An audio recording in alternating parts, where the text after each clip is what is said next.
What's up, guys? Welcome back to the channel. It's your boy Dominic Rich and my friend Football Pharaoh back again to talk World Cup qualifiers. And in today's video, we'll be doing the big World Cup qualifiers update in September because we had games in September, a whole lot of games. Matches will be coming up in October and November and some, other matches here and there. I've seen matches scheduled in January and February too. So yeah, it's going to be a hell of a journey. So just sit back, relax, and enjoy. Join us in the comments as well. Football Pharaoh, how are you feeling today, bro? I'm doing all right, Dom. As always, thanks for having me on. I'm really looking forward to diving into the results we've had now that September's international break has finished and the dust has settled, see where the chips have fallen, and sort of give our audience an assessment of where things currently are with all these teams all across the world. Well said, man. Well said. Guys, a link to Football Pharaoh's channel will be in the description box down below. So without further ado, let's take it away. We will be starting with AFC Asian qualifiers, where there's 12 teams left in the third round, and they are grouped into two groups of 6, where the top 2 teams in each group will qualify directly for Qatar.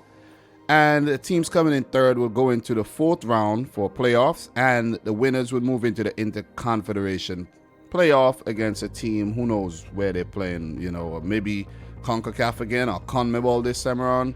We don't know quite yet. And they could possibly get 5 teams or just 4 at the World Cup, along with the host Qatar, who is an Asian team as well.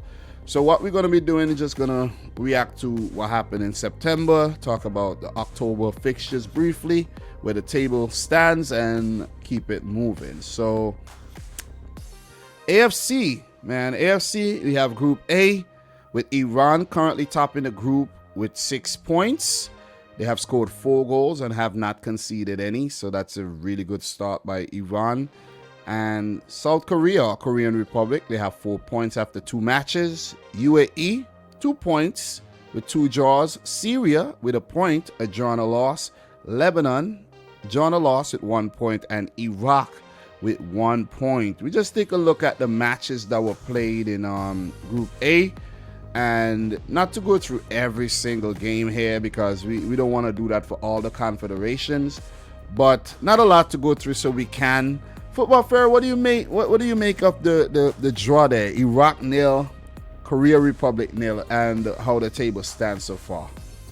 Well, regarding Iraq's result over South Korea, I think it's a great result for them. When the draw came out for this group, I thought, wow, South Korea has a somewhat of a pretty brutal travel schedule with 5 other West Asian nations in their group, and they really can't afford to be dropping points at home in these fixtures against the likes of Iraq and Syria, especially when they have to face those really tough away games. I think that for the table in general, Iran, they've proved me wrong so far. Iran has gotten off to a very strong start. 2 wins, 6 points, 2 clean sheets no less. They look to finally be leaving behind them the struggles of the previous round, where they had to rally from behind in the last few match days to pull through. I think if you're the UAE, you're very disappointed because you had 2 games that were fairly winnable, especially at home against Lebanon, which on paper should have been the easiest game for them on paper in this group. And then they went away against Syria, where they relented that 1-0 lead after Ali Mabkout put them in front in the first half. Bert van Marwijk, he's undergoing a project with this UAE team, and it's going to be very difficult to come out of this group. I think those results may come back to bite them, because they arguably should be sitting up maybe a little bit higher in terms of number of points. Lebanon, credit to them. They got on the board here with a point in their opener. I don't expect them to do very much in this table when all is said and done. I think they'll finish around the bottom, if not the bottom. And Syria and Iraq, they'll be competing for the playoff spot, in my opinion. But, there's not much to elaborate really any else, because we've only had 2 match days. What are your thoughts?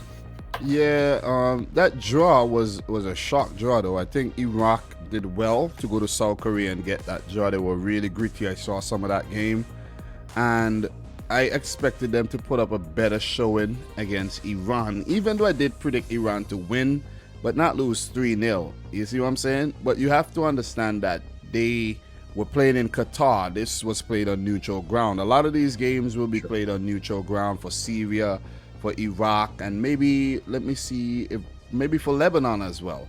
But Lebanon did not have any home games during that September break. So let us see where they play their games. Maybe they play at home, maybe they won't. But that's the thing with Asia. We don't know where these games are being played because Australia, they're on lockdown. They're playing games over in Qatar, and it's just a little difficult to gauge. So teams will just have to show up on the day and put out their best effort to get results, and just forget about whether you're home or whether you're away or neutral ground. And I think that'll be the key here for Asia. Iran, I actually expected them to do well. I think Dragan Skokic and his boys have definitely brushed off the woes of the preliminary round. And they started out strong, and I think they would continue to be strong.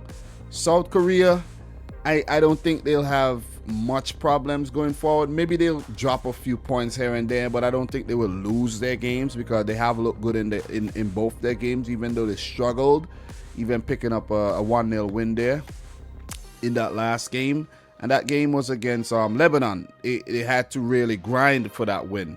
I think that was Hwang Hee-chan with the cross for that goal, and so it's a very, very tricky confederation when games are very close. Most of the games are very close, and it's a bit difficult to predict who's gonna come into that playoff spot. But I think it's gonna be South Korea and Iran in that top 2 spot at the end of it all, in my opinion. Syria, the UAE, maybe all of them, Lebanon and Iraq, they'll have to scrap it up for that playoff spot.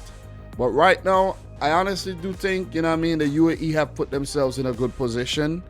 They have a good team. They've recruited some naturalized Brazilians and Argentinians, so I think that'll help them with the variety, the skill set and all.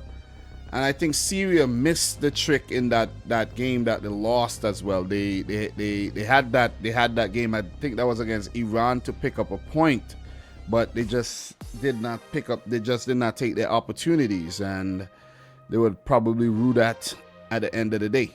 So that's just my thoughts. That's my thoughts for Group A. Not much more to add. If we look at the games that's coming up in October, we have Korea Republic playing Syria.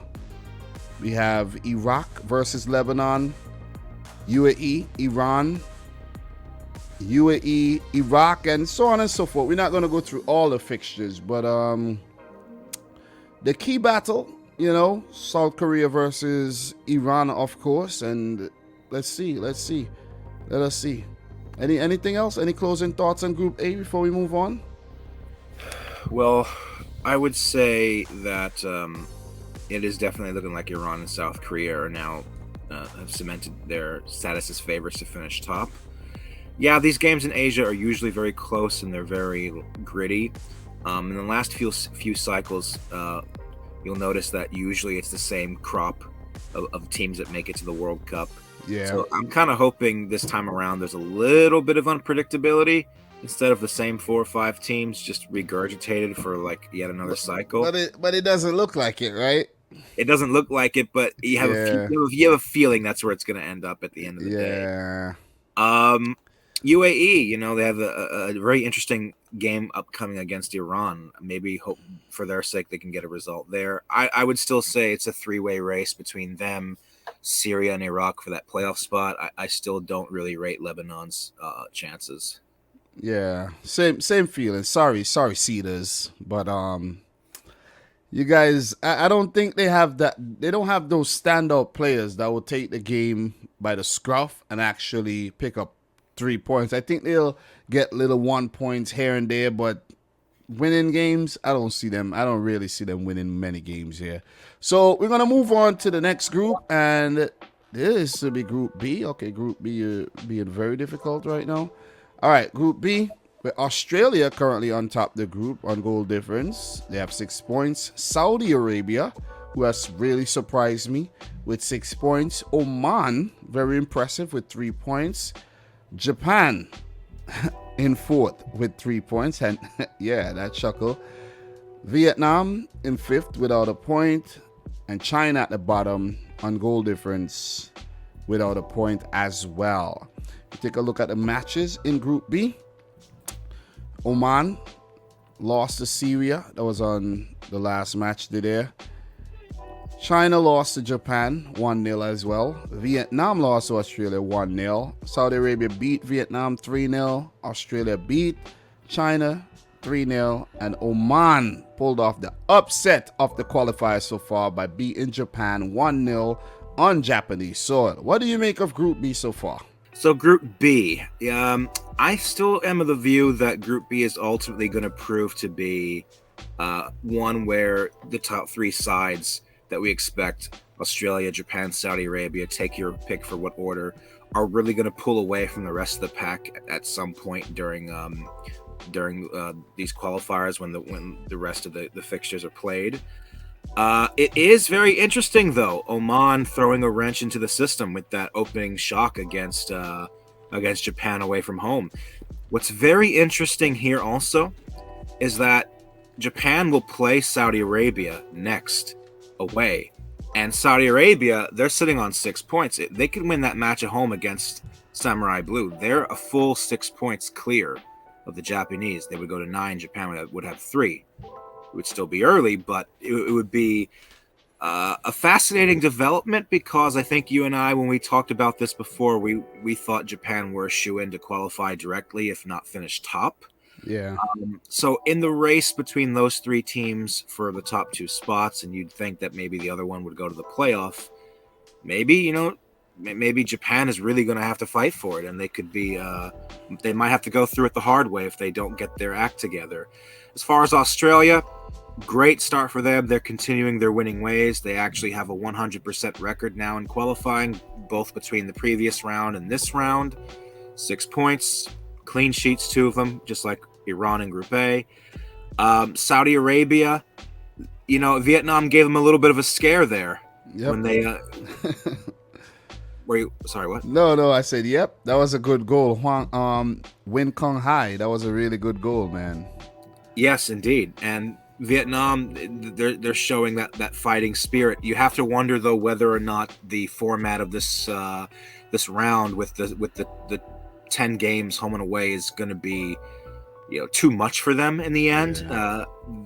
I don't think they'll be pushovers by any stretch of the imagination, but they're really going to show their lack of quality, I think, by comparison to the other teams in this group. China, I ain't got any hope for China. I think we can even see them finish bottom. We can even see them finish bottom. Oman, I'll be honest, as someone who likes to see chaos, kind of wanted them to get a result at home against Saudi, but Saudi got that away victory, the 1-0 in Muscat. So you have to wonder whether or not Oman, that loss at home, not even getting a little bit of a scrap, goes a long way in canceling out that result against Japan and hinders the competitiveness of this group, and everything will balance out eventually, but that still remains to be seen. But for now, I still like the Saudis, the Socceroos, and the Samurais to, at the end of the day, put some real distance between them and Oman and Vietnam and China.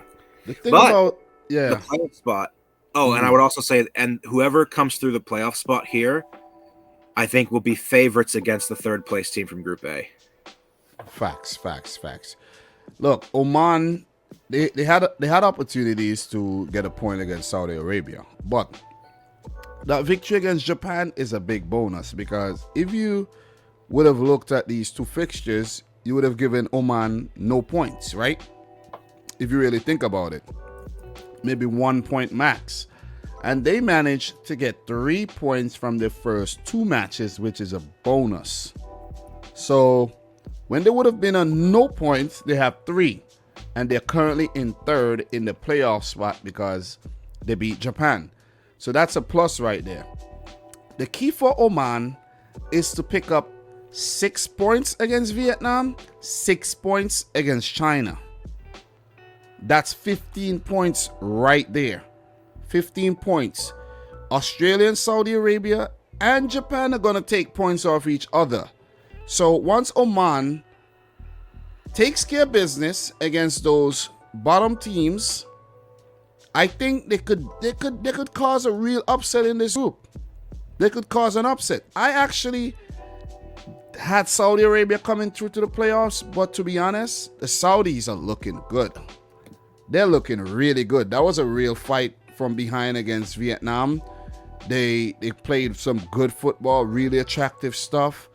And Salim Al-Dasari looks good. I even saw Fahad Al-Mualad in the second game. Yasser Al-Sharani with that goal in the first game. That header, you saw how he leapt up and, oh man, Salman Al-Faraj looks really good. And they have that a new player I wasn't too familiar with coming through, Saleh. I think his name is Saleh Al-Sheri, if I'm not mistaken. Yep, who scored in back-to-back games, scored a winner against Oman. He seems like a talent coming through as well. So Saudi Arabia looking good. I actually did not predict them to make the World Cup at all, and that could be where I went wrong in terms of my World Cup predictions. I would love to see Oman debut so that we could actually have a debutant from Asia, because there's quite a few teams who could actually make their debut, like a Lebanon and an Oman, a Vietnam. Just got to make sure, because we know UAE qualified before, Iraq qualified before, so China made it once as well. But I think for a lot of these teams, 2026 would be a really good opportunity for them to qualify for the World Cup. So look, Japan, man, they gotta get their act together. That loss was a big setback, but it's still very early. 10 games to play in the group. You're only 20% through. So they gotta pick up points. They can't drop the points at home. Australia, great start. Are they gonna continue? How are they gonna look against Saudi Arabia and Japan? That'll be the real test. You're going to bully the smaller teams, but when you get to a Saudi and a Japan, let us see if you're willing to talk. As for China and Vietnam, I think they'll be just passengers in this group. I know it's harsh, but I think they'll be passengers. It'll be interesting to see the games coming up between Vietnam and China as well. I think we have those games coming up in October that I'm going to touch on right now. Australia play Oman, Saudi Arabia play Japan, and China play Vietnam, and Japan play Australia next month as well. So, oh man, it'll be some good games. 6 more games coming up in Group B, 6 more in Group A. So there'll be 12 games in Asia all together. And I think that's pretty much our thoughts on Asia. Anything else to add before we move on to the next confederation? I'll just reiterate what I said. I hope we see some surprises here and there. And if we do end up getting the same field for Qatar that we got in 2018 and 2014, which I suspect we will for a third cycle in a row, just plus Qatar this time, at least tease us along the way and make us think it's not going to be the case. Don't be so straightforward. I admit Asia's not really a confederation that excites me very much because of the predictability. But, yeah. How about you? Well said. Well, I said my piece. Ain't got nothing else to add. Good luck to all the teams, and may the best teams qualify. On to the next one. So we talk about CONMEBOL. Only 10 teams to go through. Top 4 qualify for the World Cup. The 5th team go into the Interconfederation playoffs.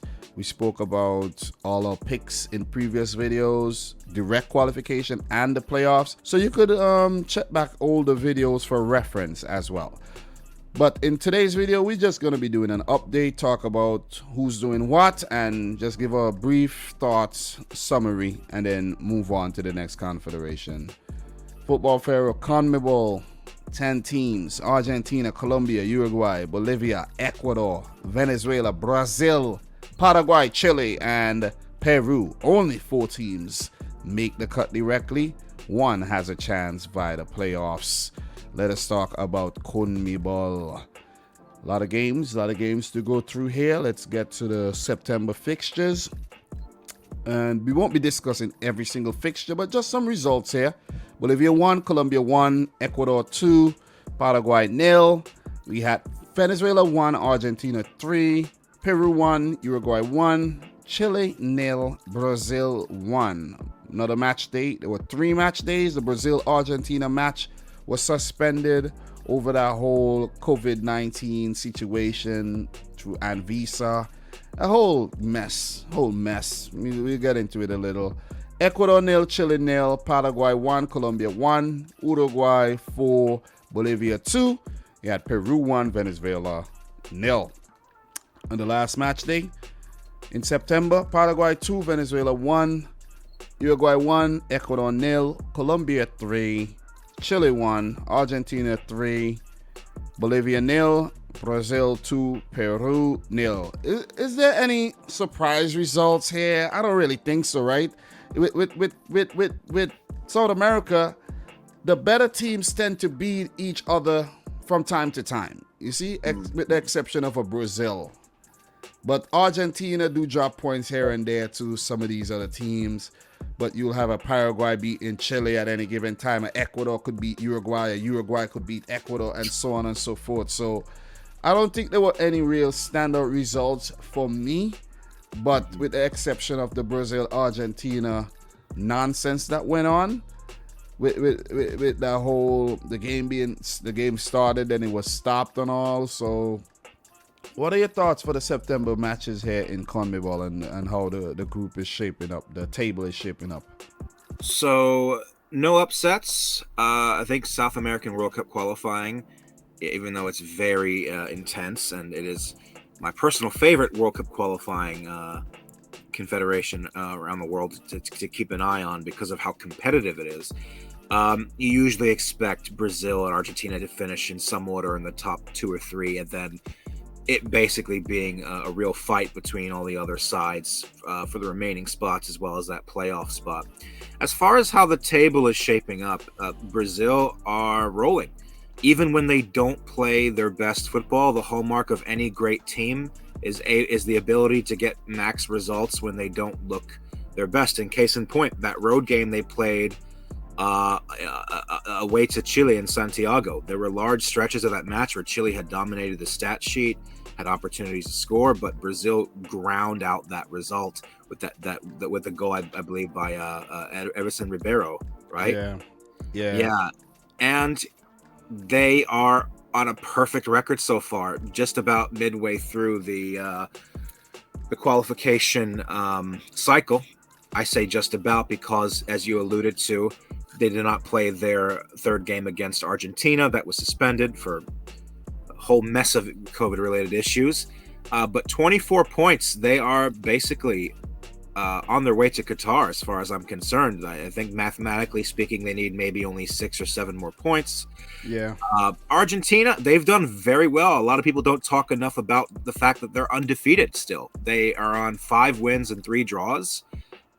They are a relatively healthy second in the table. I think that Uruguay made a good case for themselves this international break. They had to get those 2 home wins against Ecuador and Bolivia.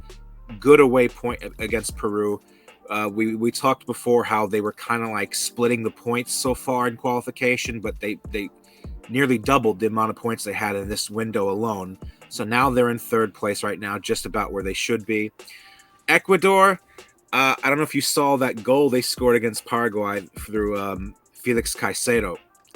That was late on. They scored 2 goals against them. I think so. Yeah. Very nice goal. Yeah. They are an interesting side. They're sort of like a hot or cold. You don't really quite know how their away form is going to be. Yeah. But they're very formidable when they play at home in Quito. Colombia, I'm just going through each team one by one. Colombia, there were some Colombians that were frustrated with the games where they dropped points against Paraguay and Bolivia. But I think if you're a Colombian fan, you should see this international break as okay. They went away, they got points on the road twice, and they followed up with a win at home against Chile, so they picked up 5 points this break. They are looking in decent position to make. Yeah, I think they did. I think I was definitely impressed with Colombia, and they're in 5th right now, 13 points with Ecuador, who are faltering as you mentioned, and Ecuador, they have to get their act together. They have been so inconsistent, man. I think Ecuador, out of the last 5 games or so, they have only won 1. And as you alluded to, for the 2018 qualifiers, they started off really hot and then just fell away hard. And they need Ecuador, right? Yeah. Yeah. Yes. Oh, yeah. So, yeah, and it seems like that's about to happen to them again, because they have been playing some good football, don't get me wrong, but 1 win in their last 5. In the September window, they got a win, a draw, and a loss, but before that, they picked up 2 losses. So they need to, I like the direction where the team is going, but the way they lost against Uruguay, they could have gotten a point there. You got to give it to Uruguay. They were really determined, but that cross from Nandes should have never came in. It should have never came in, and it was a late goal, and it undid everything that Ecuador did well in the game. They would have got a point, and they would have been a healthy 4th with 14 points, 1 behind. Actually, yeah, they would have been 3rd actually, above Uruguay. They would have been 3rd, and that would have been perfect behind Argentina and Brazil, because we know South America is very, very, very tough, especially when you have Uruguay and Colombia playing good football, and Paraguay, they're gonna come and get the results. There's always Peru and Chile there. Bolivia and Venezuela could be banana skins as well.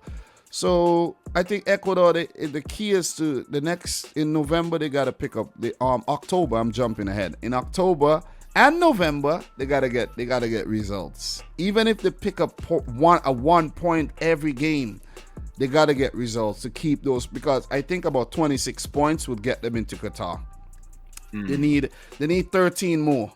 They need to replicate the effort of their first, let's say, their first 9 games. If they could do that, I think they make it to Qatar. So look, just to touch on, I just want to meet you halfway, and then I'll let you continue.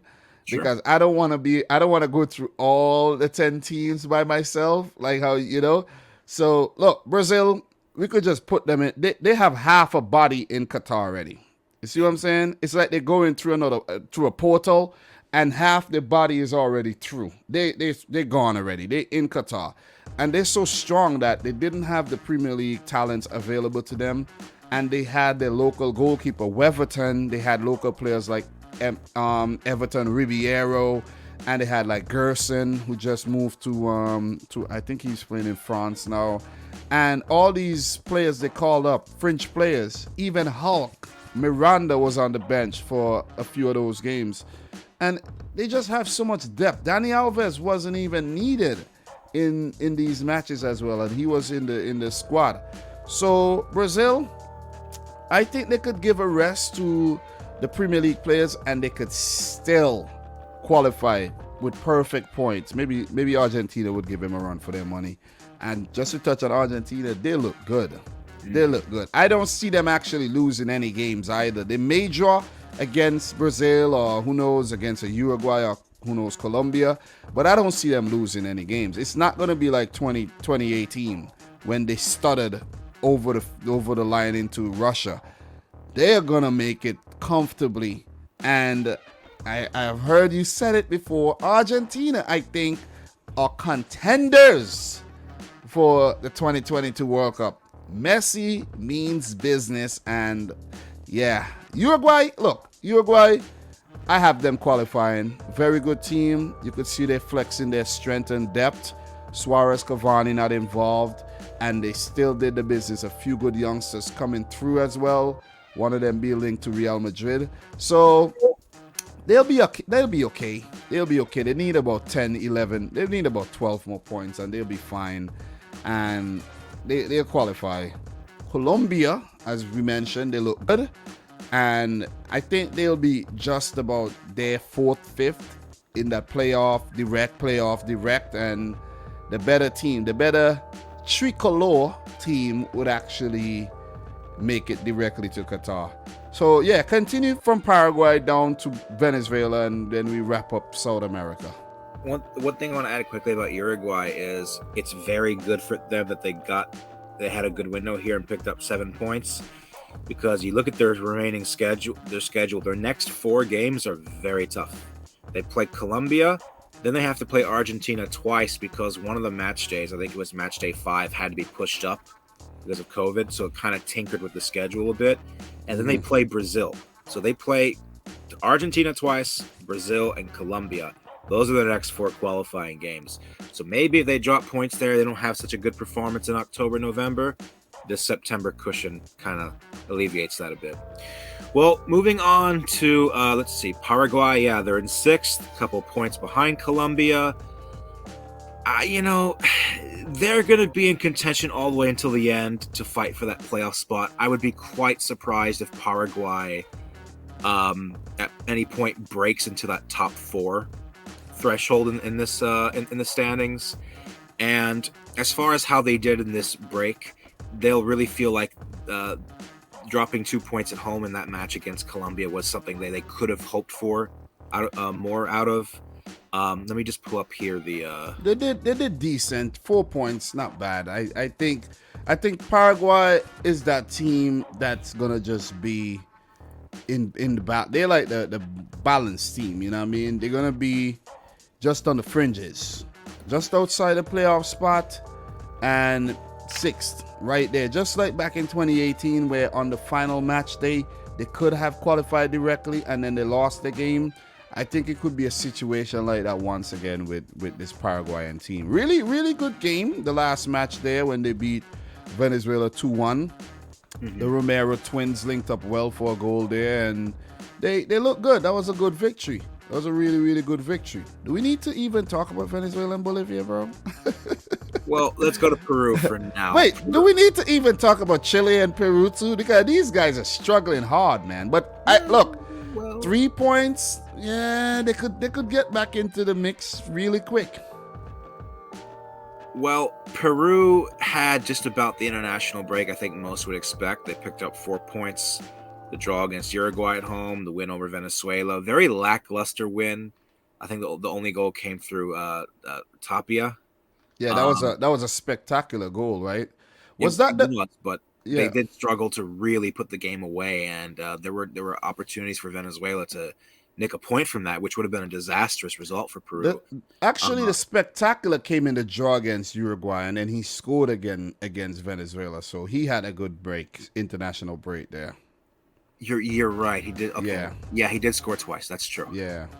Actually, he didn't. That was Cueva who scored against Venezuela. Christian Cueva. Yeah, he scored. Tapia scored in the draw against Uruguay when he scored that spectacular goal. You're right. Yeah. Cueva scored against Venezuela. Okay. Yeah. Yeah, I mean, I don't count Peru out yet. I don't put them necessarily in the same category as a Chile or even a Paraguay. The thing is with Peru, they've done this to themselves yet again. They've gotten off to a really poor start. Now they got to really try to pick up the pace. Last time it was enough. This time it's looking like, I don't know, are they going to be able to pull it off again? It's very difficult because a full now 5 or so points separate them from the playoff spot. They're still in the single digits as far as points go, and that's not a winning average number of points you need to qualify from South America when you're halfway through and you haven't broken into the double digits yet. I wouldn't necessarily count them out yet. Yeah, when you look at their games coming up, the next 5 matches are very interesting though, because they have games where they could pick up a lot of points. They play Bolivia twice. They could get 6 points from that, even though it won't be as, cut and dry. They could get 6 points from that, right? Then they play Venezuela. They could get 9 points. The game against Chile, you could say that they could get 1. they could pick up 10 points across the next 5 matches. I think they lose to Argentina on the road. So let's say they pick up 10 points in the next 5 matches. They go up to 14 games. They have 18 points. They have 4 matches left where they would need to win at least 2 of those and pick up. They're still in with a shout. They are. They're still in with a shout. It's going to be difficult. They would actually need to win the more difficult games if they are to qualify. They have to beat Argentina. They got to beat Chile. You see what I'm saying? These are the things they have to do. Not just win the games that you should win, but win the games that you have to defy the odds and pick up the points again. You know, like Argentina. Pick up a point against Brazil. It's going to be difficult, but that's going to be the difference of you making it to the World Cup or you staying in South America. See what I'm saying? Watching the games on TV. Agreed. You know? So there's just 3 more teams to touch on: Chile, Bolivia, and Venezuela. Thoughts on Chile, especially, man. Chile, I don't know, man. They look good against Brazil, but 1 win so far, bro. That is poor. A lot of 100-cap players. I refer to Chile as the nursing home right now because they just have all these older in terms of football and age in their team. A lot of players with 100 caps. And they're not developing those players that's coming through. I know they have a new defender named Ciarelta playing for Watford. And there's Eric Pulgar, a little younger, about 27, and a few other, bits and pieces players. But they need those star players, though. They don't have that golden generation of players coming. You don't have those players coming behind the golden generation. You see what I'm saying? Right. Yeah, it's just those players that won back-to-back Copa Americas, and then that's it. You see what I'm saying? Yeah, I think this international break showed that Chile is pretty much shot. They could have very easily picked up a big fat goose egg and gotten 0 points, and they picked up 1.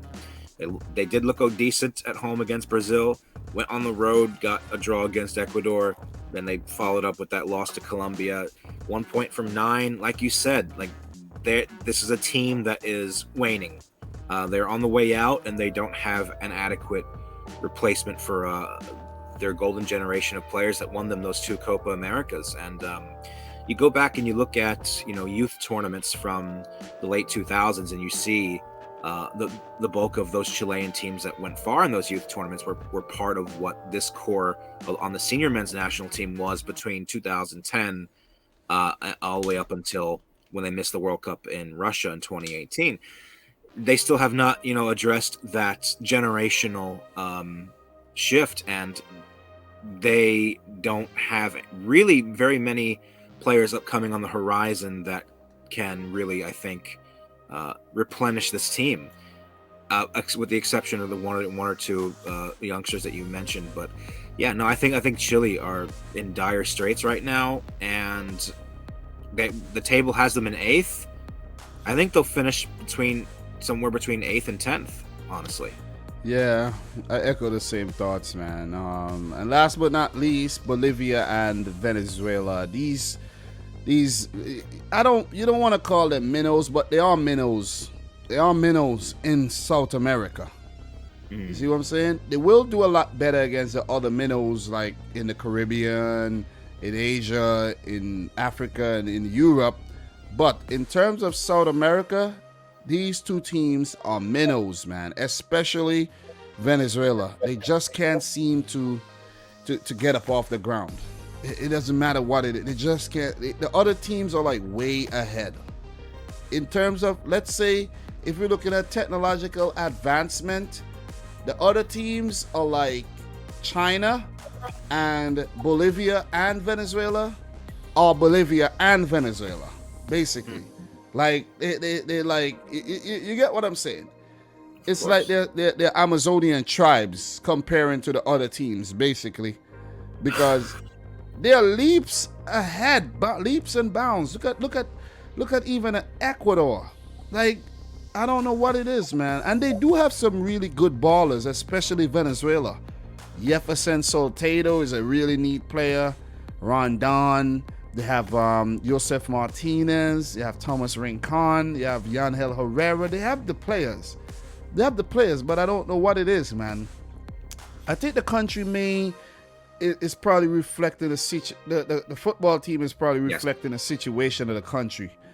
And that's what's probably happening right there. And maybe for Bolivia, maybe it's the same. Sometimes football is a reflection of countries. So, that's just how it is. Yeah. So, on to the next one.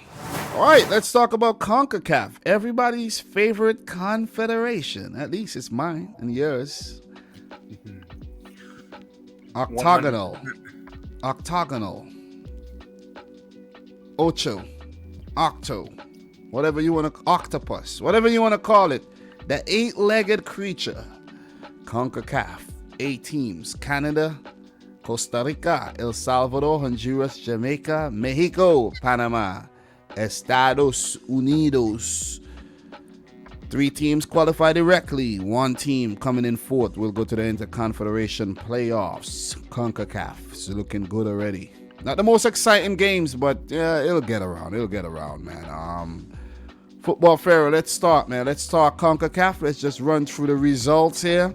Canada 1, Honduras 1, Panama 0, Costa Rica 0, Mexico 2, Jamaica 1, El Salvador 0, USA 0. Jamaica 0, Panama 3, El Salvador 0, Honduras 0, Costa Rica 0, Mexico 1, USA 1, Canada 1, and the final day in September, Canada 3, El Salvador 0, Panama 1, Mexico 1, Costa Rica 1, Jamaica 1, Honduras 1, the USA 4. Talk to me about CONCACAF. This is how the table looks after the September international break. Let's go. All right. You want to do this from the bottom down or from the bottom of the table up? Any order. What we should do? Let's do like a round robin format. You go, then I go, and we talk about Mexico, Canada, and then you go, I go. You know what I mean? And Hugo Perez. Let's go. Let's start. Speaking of Hugo Perez, well, let's start with El Salvador, I guess. So I think El Salvador have already shown us that they're going to be a very difficult team to beat in this cycle. They picked up 2 very, very gritty home draws, identical score lines, 0-0 against the U.S. and Honduras, which if you're a U.S. fan, it kind of alleviates a little bit of the frustration of that result because they've also been able to do the same thing against other opposition in the octagonal. And they're just they're just a side that has been set up under their manager, Hugo Perez, in such a way that they're very tactically organized. They're disciplined, and they already have the look of a team that will not necessarily challenge for a top 4 spot, but they are not going to be a team that you can readily dismiss as easy because this is not your father's El Salvador. This is not the El Salvador of previous World Cup qualifying cycles. They are a side here that will take points off of you. And unfortunately, so far, looks like they're unable to replicate that form away from home. Canada made relatively easy work of them. But El Salvador, at the end of the day, I think are possibly good enough to prevent another team from making the cut. But I don't really see them doing very much in the octagon as they've demonstrated so far. But yeah, I do agree with what you said about El Salvador. They do like the goal scoring prowess, but tactically under Hugo Perez, they're set up really, really well. What he has done different than the managers of old is integrate a lot of American-born El Salvadorians, and a lot of them are playing in the 2nd division in U.S. football, the USL. And you could see there's some neat little players here and there, and they have a project going. I think they should not abandon the project. The El Salvadorian FA should stick with Hugo Perez because you could see he has the right mentality, he has the right philosophy, and the team is echoing what the manager is actually doing and his plan. 2026, it's feasible, it's attainable to make it back to the World Cup because El Salvador did make it to the World Cup before. But I say 2026, 2022 is a little bit. It's a little bit too much. You could see how they started. They could get results, but not the wins. Draws here, draws there. You saw what they did at home, and when they went to Canada, they struggled, man. They struggled. And with that said, let's talk a little bit about Canada. Yeah, well, Canada, they're in second in the standings. They are showing so far that inexperience at this level in the latter rounds of CONCACAF World Cup qualifying so far is not really meaning much. Undefeated, 5 points, just about ahead of the U.S. in the table so far. They went ahead. They went away from home in Nashville and got that draw against us. They came from behind after we took the lead. Just 7 minutes later, Kyle Larin got the equalizer. I think they'll feel a little bit disappointed and feel that they could have gotten a win at home against Honduras. That was a match I think was very winnable for Canada. Honduras is somewhat of a boogie team for Canada. You look back at previous World Cup qualifying cycles, that was a team in like the earlier rounds that they would struggle against. I'm curious to see how they'll do when they meet Honduras again in San Pedro Sula. We'll hold off on that until that day comes. But Canada is looking very, very competitive. They're looking very strong.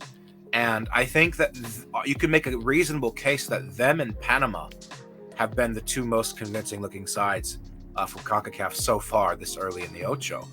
And you and I were talking a couple of days ago when we were texting. We were very interested to see how they'll look when they come up against Mexico on match day 4, because Mexico themselves, they have not looked very convincing. They've been kind of like doing the bare minimum to get the results they need. They're going to be a real threat, I think, to not only pick up points against everyone else in this octagonal, but really to make a strong case for maybe a top 2 finish, because I think they're going to cause Mexico a lot of problems as well. Yeah. So Canada, they look strong right now. And I like their odds of qualifying directly.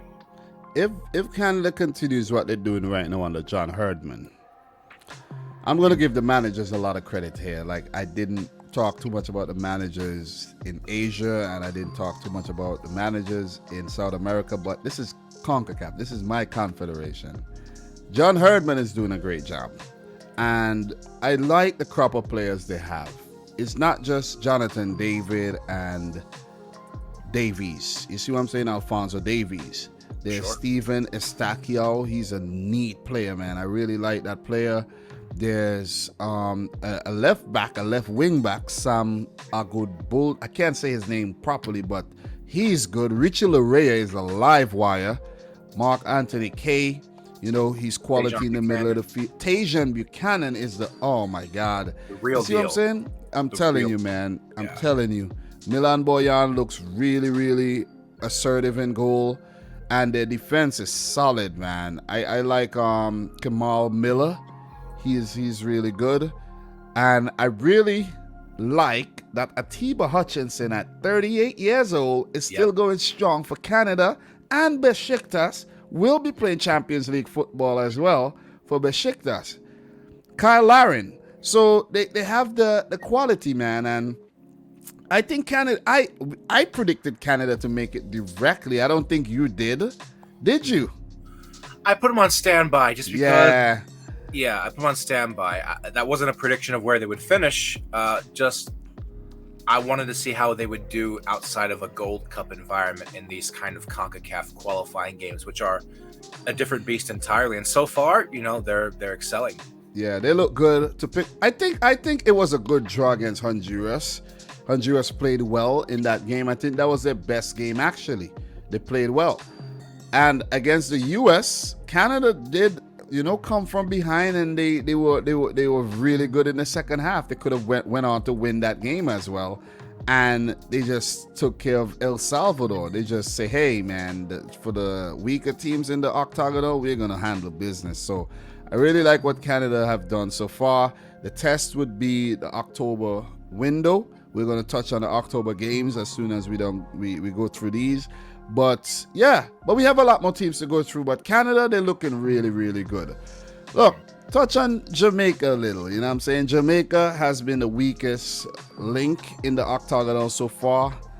They have had patches where they look good, to be honest, against Mexico.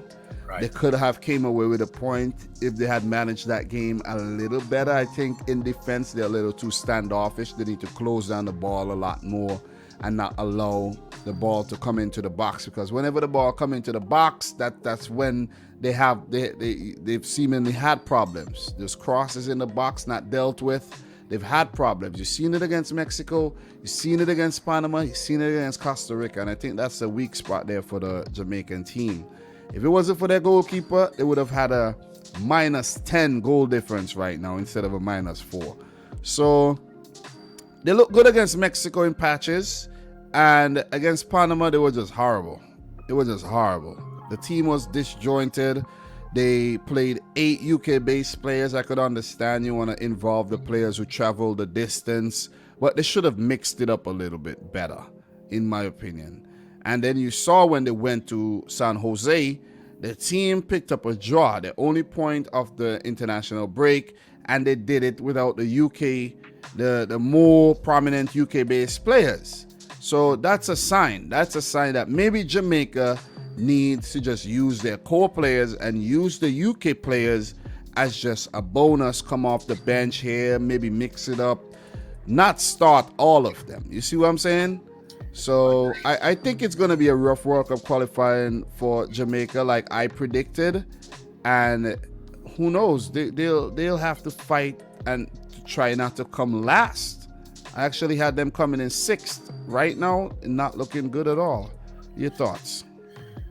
Yeah, I think there were promising signs here and there, like you said, in a couple of their games here. They really could have easily come away with something from that opener against Mexico away.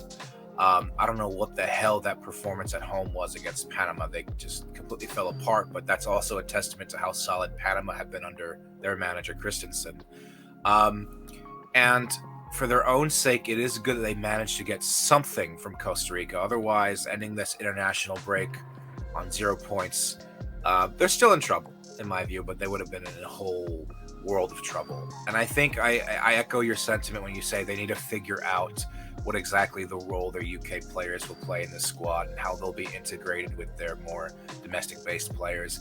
Other federation disputes that you and I and Ryan Anderson spoke about in the last video about when we were doing the CONCACAF tier list. You and I had a good hunch that Jamaica were going to struggle. And it's interesting you say you had them coming in 6th. When I was doing my video for part 1 of 32 teams I suspect will make it to Qatar, I had Jamaica coming in last. And wow. I still, for now, unless something changes, I have them coming in last. 2 of their next 3 match days in October are against the United States and Canada. I don't have any hope they're going to pick up points there. And if they head into there's 14 games being played. So if they head into the latter half of the qualifying cycle with just a few points, I mean, they're as good as gone. Yeah. That's really demoralizing when you think about it too, because how are you going to continue when you know you can't make it anymore? It's very, very tough. You see what I'm saying? So in a situation like that now, is it even worth it calling up the UK-based players? You see what I'm saying?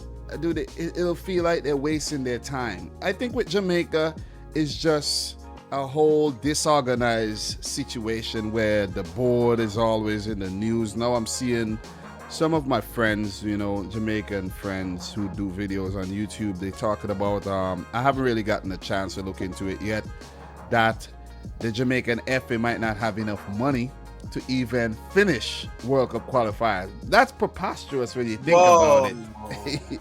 Yeah, that is crazy when you think about it, because I'm pretty sure the money was given by FIFA to handle all of this. So, you know what I mean? So it's a bunch of craziness, man.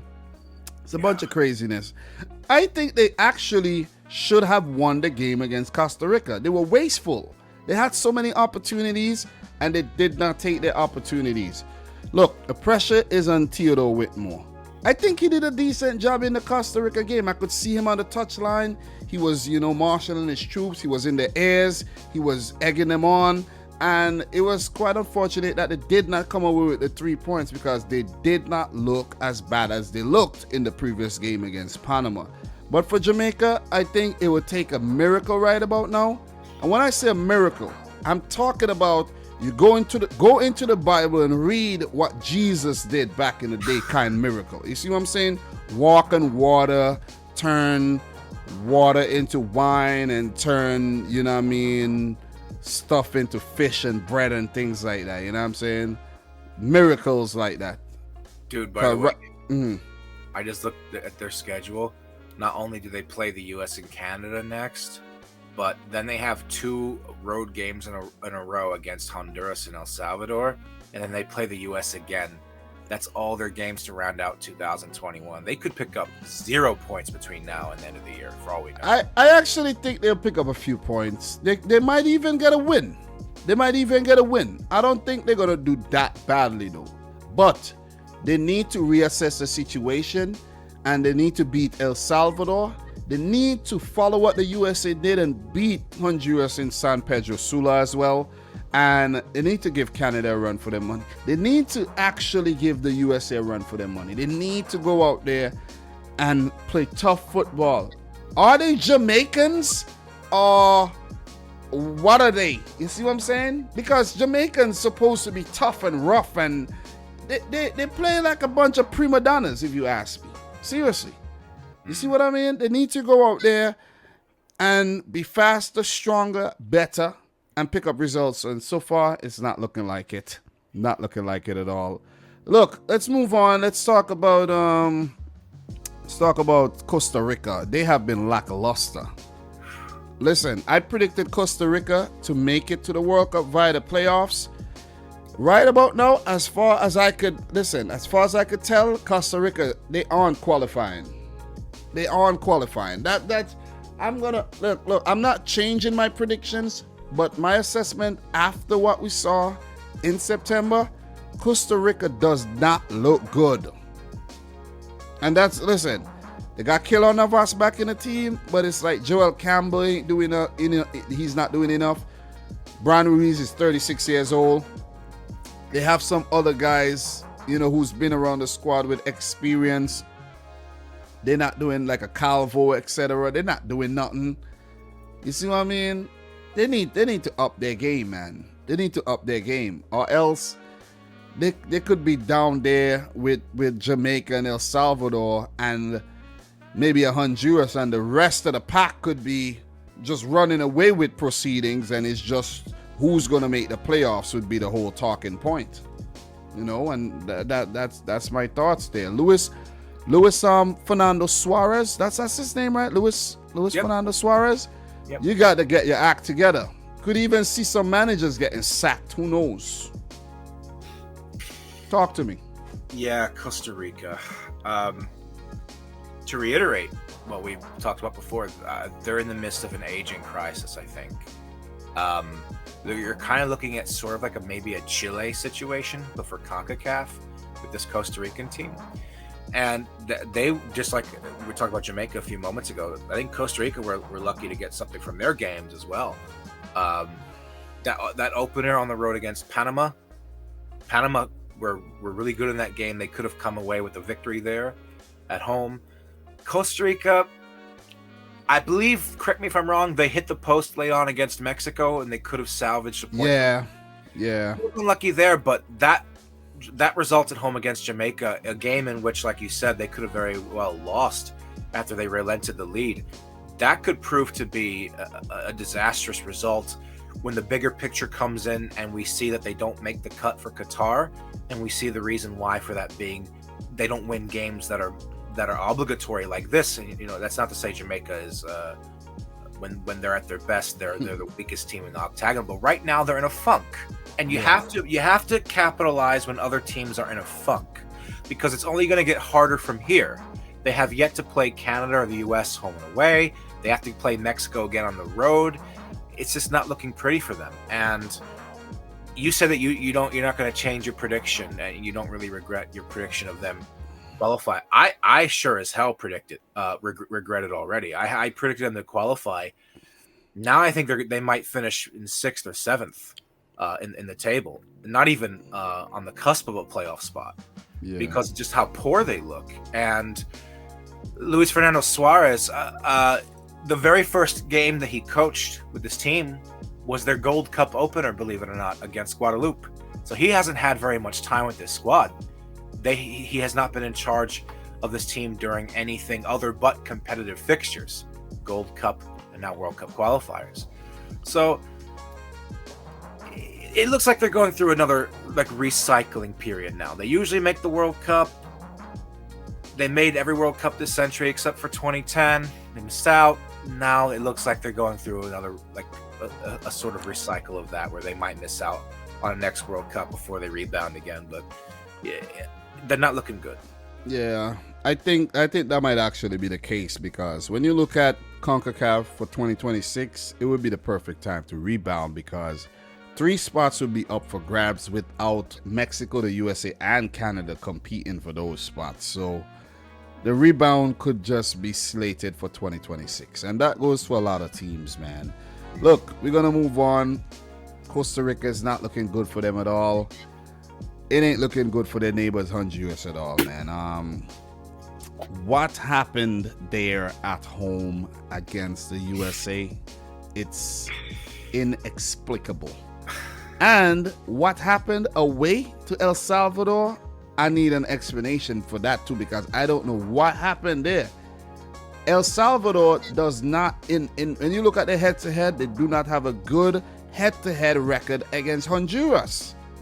It's very one-sided in favor for Honduras. And they also look light. I don't think Romel Quioto has done enough. They are missing Albert Ellis big time. Big time.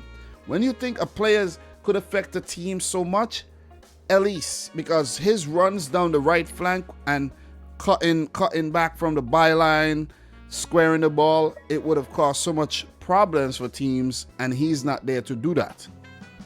You see what I mean? And I think their goalkeeper is where their strength lies, man. Luis Lopez have been saving this team on multiple occasions. Mano Figueroa, you could see he's in there laboring at the ripe age of 37, 160 plus caps. And it's rough. It is rough for Honduras, man. What are your thoughts on their September?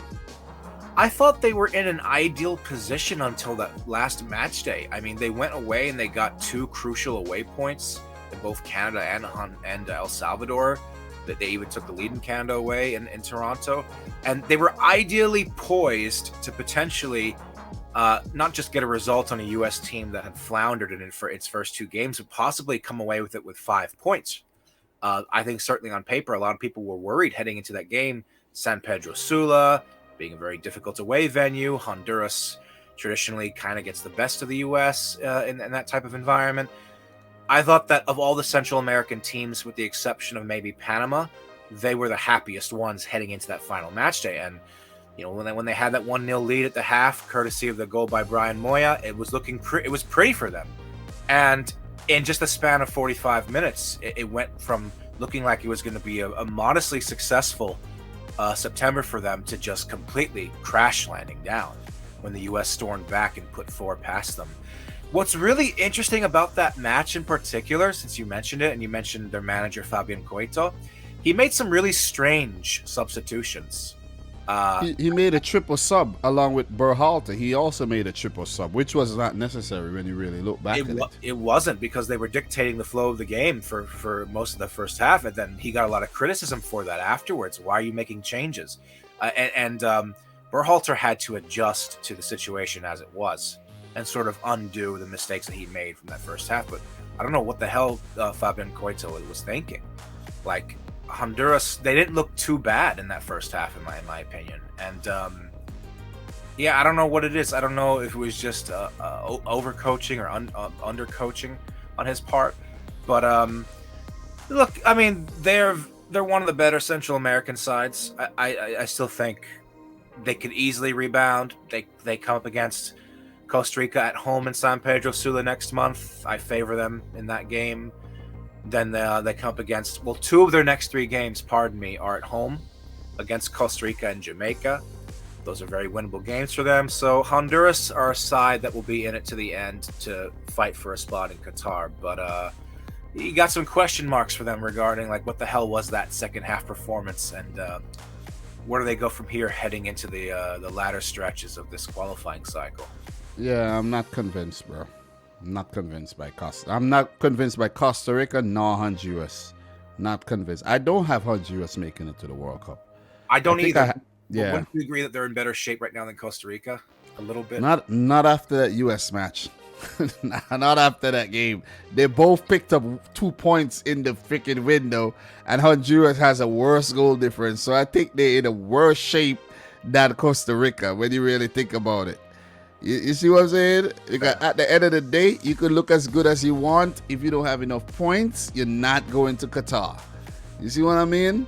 Fair. So that result just undid everything they did so far there in the international break. That draw against Canada, that draw against El Salvador. Credit to El Salvador, you know. And all you had to do, pick up another draw against the US. That would have been a good start. Yeah. That would have been a good start. Right in the middle, you're fifth, 2 points behind the teams ahead of you, you know, with the exception of Mexico. And you're right there, you know, you're competing, but you're on 2 points right now.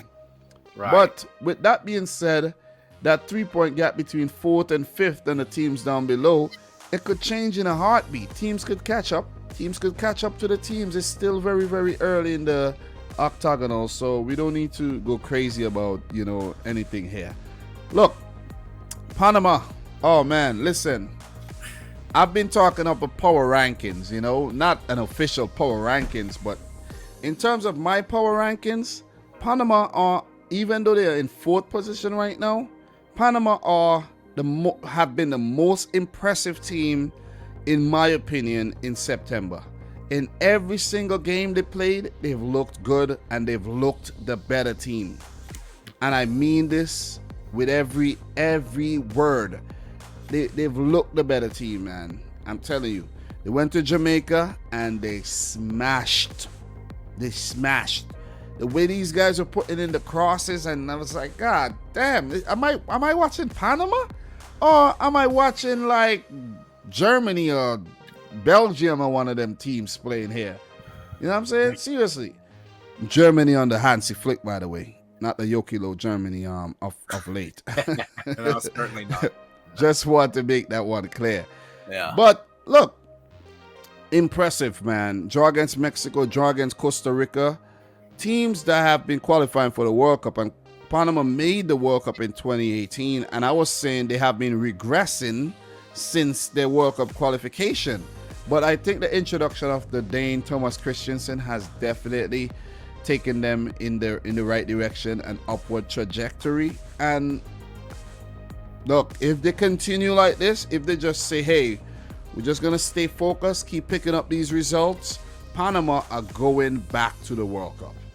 They're going back to the World Cup. And it could be directly, or it could be that playoff.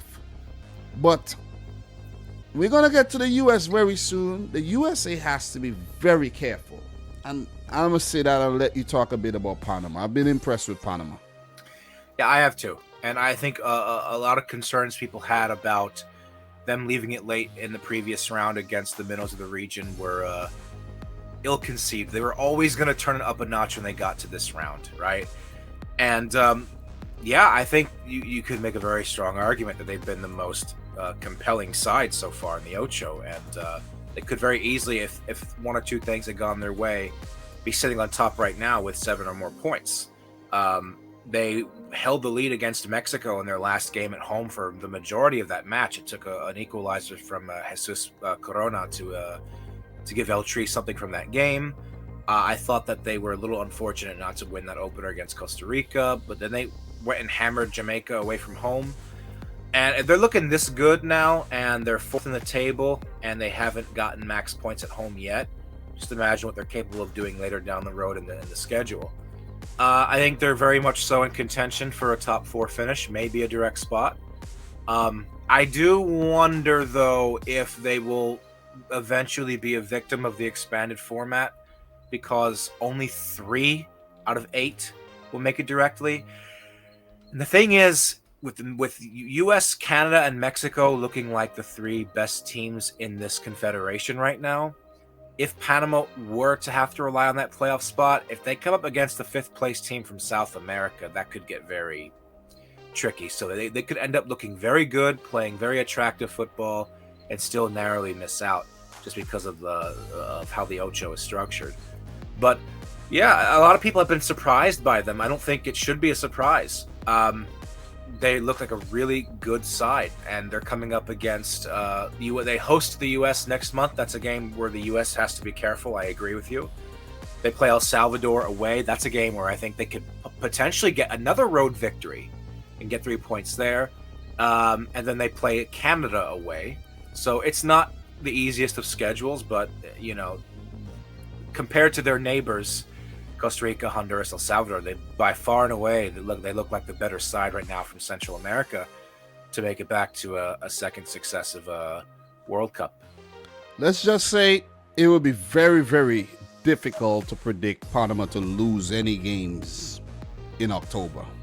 Doesn't matter who they're playing, because if they went up against Mexico and did not lose, they almost beat Mexico too. Almost. Right. They're gonna be a force to be reckoned with, man. So look out for Panama, the team to watch right now in CONCACAF. Look, we got 2 more teams to touch on in this confederation, then we're gonna move on. We're gonna run through the next confederations pretty fast. Not gonna go too detailed because we have a lot of teams to talk about. So we're not gonna go team by team in Europe or Africa. But Mexico, I haven't been convinced. They have 7 points. They have 2 wins and a draw. But I'm still not convinced. You know, when somebody does a job and the job is done, it's done, but you're like, I just didn't like the way you did it. You see what I'm saying? You were very, you did it in a lazy fashion. It's like you weren't professional about it. And the job is done. It says done. Yeah, it works. But I'm not happy. You see what I'm saying? And that is how I feel about Mexico and their September matches there. Against Jamaica, not convincing. Panama, they were held. We know that. And listen, man. Mexico, they got to do a lot better. They got to do a lot better, in my opinion, man. They really got to do a lot better. What are your thoughts? Question I have for Mexico is that, are they going to raise the volume a little bit in the next window, or are they going to keep relying on these lackluster performances and scraping through results to get them over the finish line? Because they got away with it in September. There's no guarantee they'll be able to get away with it in October and November and so forth. I mean, I agree. I mean, they could have easily dropped points to Jamaica at home when Henry Martins regave them the lead in the 89th minute. They were just moments away from dropping points there. I think it was Orbelín Pineda who scored for them against Costa Rica. It was a penalty. Yeah, penalty, yeah. Yeah, and then away against Panama. Credit to them for fighting back to salvage a point against Panama. But Mexico should be performing better than this, and they should be winning these games a little bit more compellingly than the way they've been doing so far. But on the same token, they're on top of the table despite not being at their best form, and it begs the question how good they look if they're really on fire. They could run the table and really kick ass, as they really should be, and making a case in Qatar for what they really want to do, which is to make it to that elusive Quinto Partido. Yeah. It's going to take a disaster for Mexico to miss out, but I'm not buying what they're selling either. I think that El Tri fans don't really have much to be happy about from this September. They don't look really compelling at all, and maybe that's partially maybe influenced from the fact Gerardo Martino has not been able to physically be on the sidelines for their games. He was getting retina surgery last I heard, but I don't think Mexico has had a great 2021 in general. Well said. Losing both the Gold Cup and the Nations League to the USA. Look, At least they're ahead of the USA in the World Cup qualifiers, and they look a lot better than the USA. I don't have anything else to add on Mexico. They're doing well in terms of the table, but in terms of the way they're playing on the field, not so convincing. But it's because we expect a lot better from Mexico. When they have a full strength squad, let's see how they do. If they do the same, then yeah, it'll be a problem. Last but not least, the USA, man. Look, Greg Berhalter. Let me zoom this up a little bit. Man. Greg, you're playing games, bro. I don't know what you're doing, but you're gonna. Let me tell you this. You're gonna listen. You're gonna fuck around and help the USA miss out again because of your shit. I just want to put it out there. Pardon my language, but it ain't looking good. USA supposed to be that kings of CONCACAF right about now. It ain't looking good. Okay? Just want to say that right now. Talk to me. This is going to sound a little bit cocky. The only thing preventing us from finishing first and rampaging is not Canada. It's not Mexico. It's Greg Berhalter. Ourselves. Exactly. That second 45 minutes against Honduras can and should be what should have seen were the other 5 halves in the other 2 games against El Salvador and Canada. I'm not saying we should have beaten Canada 5-0, but the way that we played, the adjustments that we made. And while I do think you give him a little bit of credit for recognizing his mistakes in the way that he approached Honduras in the first 45, this is more of a case of like, okay, but we should be finding ourselves in this kind of hole to begin with. So there's only so much you can praise him for presenting a solution to a problem that was avoidable in the first place.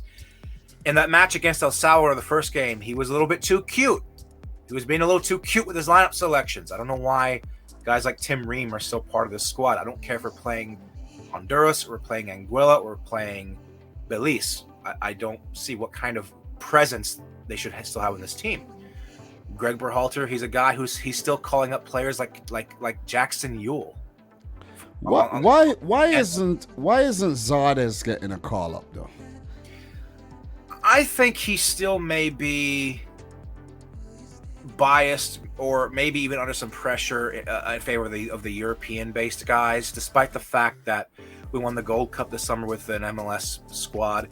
He's been a little bit reluctant to integrate more of those players than he already has into this team. I mean, we know Matt Turner, he started in goal for those 3 games. Yeah. But I would have liked to have seen more of a balance between those guys and some of our more European-based players who were given the summer off. Zardes, there's a bit of a stigma against Giassi Zardes in U.S. Soccer fan culture. I don't quite understand it, but as far as the U.S.'s performance in the September window go, because we want to wrap this up, it's kind of been like Jekyll and Hyde. It's kind of felt like the Twilight Zone, like really weird results. We dropped points where I didn't expect us to. We picked up points where I didn't expect us to. If you told me back in August we get 3 points in San Pedro Sula, you know what I'm thinking to myself? Oh shit, we're getting 9 points, aren't we? Yeah. In September, because I expect us to beat El Salvador. Canada, I rate them higher than Honduras, but playing them at home versus Honduras away, I would have pegged the Honduras match as a little bit more difficult. But I'm glad the way that we responded the way that we did. It looked like we were heading for 2 points, being towards the bottom of the table. Heading into October, there would have been a whole bunch of panic. There's still a lot of criticism and there's still a lot of questions being raised over why we looked so all over the place this month. But I'm glad we came back the way that we did and stormed past Honduras in that second half. And I hope that getting this road victory, I don't know if you knew how important it is for U.S. soccer, but there was a really big emphasis on us wanting to win games on the road because we had only won 1 game on the road in qualifiers the entire 2018 World Cup qualifying cycle, and that was on the road against St. Vincent and the Grenadines. Ooh.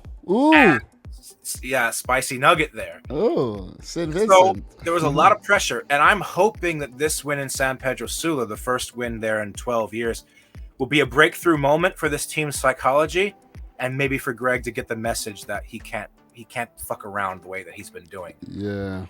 Because I'll be honest with you, I think we have the means to be completely ruthless and take this Ocho by storm. Too much chopping and changing, in my opinion, man. It's like he's playing FIFA Ultimate Team with the thing. You see what I'm saying? Like, you need to stop. You need to stop. You have a settled 11. You have a backup plan for the next game. You have guys that you know have more stamina than others. And those guys are the ones that are going to be rotated. There's some guys that could play all 3 games. There's some guys that may only be able to play 1 from the start and come off the bench here and there. That's the problem. Josh Sargent is currently injured. So, I that might be a blessing in disguise, because this guy is not playing well at all. I'm going to just call him out. It might sound harsh, but he's not playing well. Look at Brendan Aronson, came into the fold and bang, bang. You see what I'm saying? Ricardo Pepi. Pepe given a start. The man, how did he get 2 assists and a goal in that game? Yeah, come on, man. Like, come on. And what is freaking Josh Sargent doing? Like, you see what I mean? I think the U.S. missed the presence of a Matthew Hop in the team, a Hoppy, however you say his name, because he's a player that give you his all, man. He always, he's determined. He's determined. I think Greg Berhalter played guys out of position. Like, I'm like, what are you doing? I'm like, you have the means.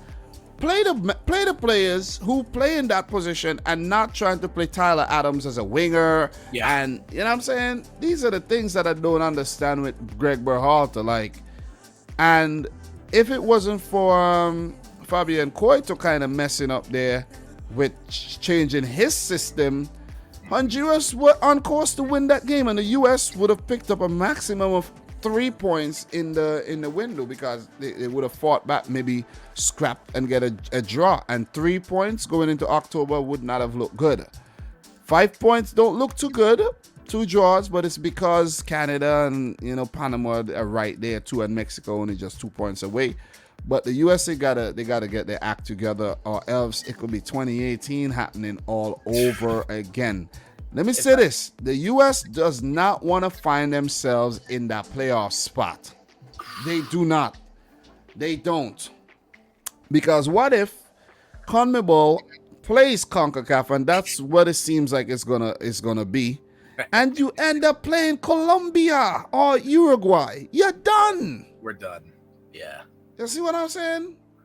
If we miss out Qatar, you're gonna find me in a hole somewhere, like just that'll be a disaster. That'll be what, 14 years between 12 years between World Cup qualifications, 2014 to 2026, where you only make it as hosts. So the USA, get your act together, or else it's total disaster. In terms of the matches coming up in October here, let's just touch on that really quick, and then we're going to move on, run through Africa, run through Europe. We're not going to be as details in those confederations. We're mainly going to talk about the teams that could possibly go through still. So October here, man. Thursday, October 10th, you have USA versus Jamaica, Honduras versus Costa Rica, Mexico versus Canada, El Salvador, Panama. Some good games.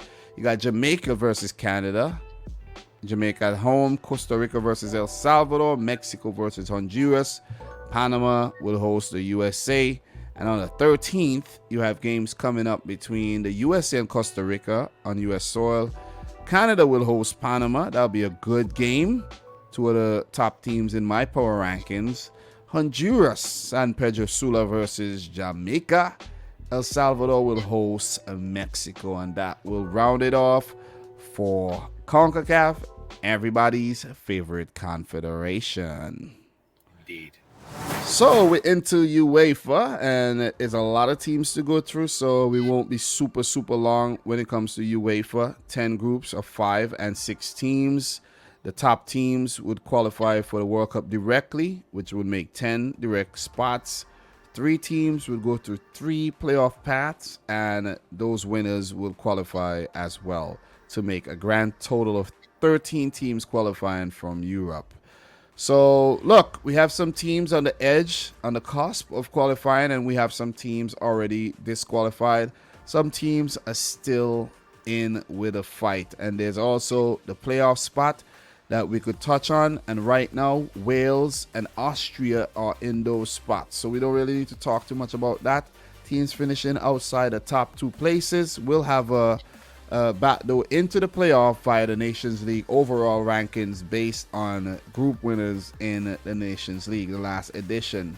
And as I said, Wales and Austria are currently occupying those spots, with teams like Hungary and the Czech Republic right there to take one of those spots if Wales or Austria ought to go back into first or second. So let's talk. Group A. Portugal currently topping the group, Serbia second, Luxembourg third, the Republic of Ireland fourth, and Azerbaijan, who are officially disqualified already from World Cup qualifiers. If you don't know, they cannot make it anymore, and they're out. So it's just a talk between, in my opinion, for Group A, since there's a lot of teams to talk about, we're not going to be too long-winded here. Portugal versus Serbia. That is what it is for the top 2 teams in the group. Luxembourg, I think it's they could get another 3 points and get into, I could honestly see Luxembourg picking up 3 points and Serbia dropping 3 points, and then Luxembourg getting within grasp of overtaking Serbia for that playoff spot. I could actually see that happening. But let's give respect to Serbia and say they do the business and they get, one of the top 2 spots. But Ireland and Azerbaijan, they're out in my opinion. Let's talk about who do you think would take the top spot in this group, Portugal or Serbia? Well, or even if you think Luxembourg has a chance to peek their head into the situation for the playoffs. Well, it really is a two-way race now for the most part between Portugal and Serbia. Imagine if Serbia did not score that late own goal against Ireland. They'd be equal with Portugal right now on 13 points each. Ireland, they're done. They've been so disappointing, possibly the biggest disappointment in the entirety of UEFA World Cup qualifying this cycle. They should not be out of contention this early.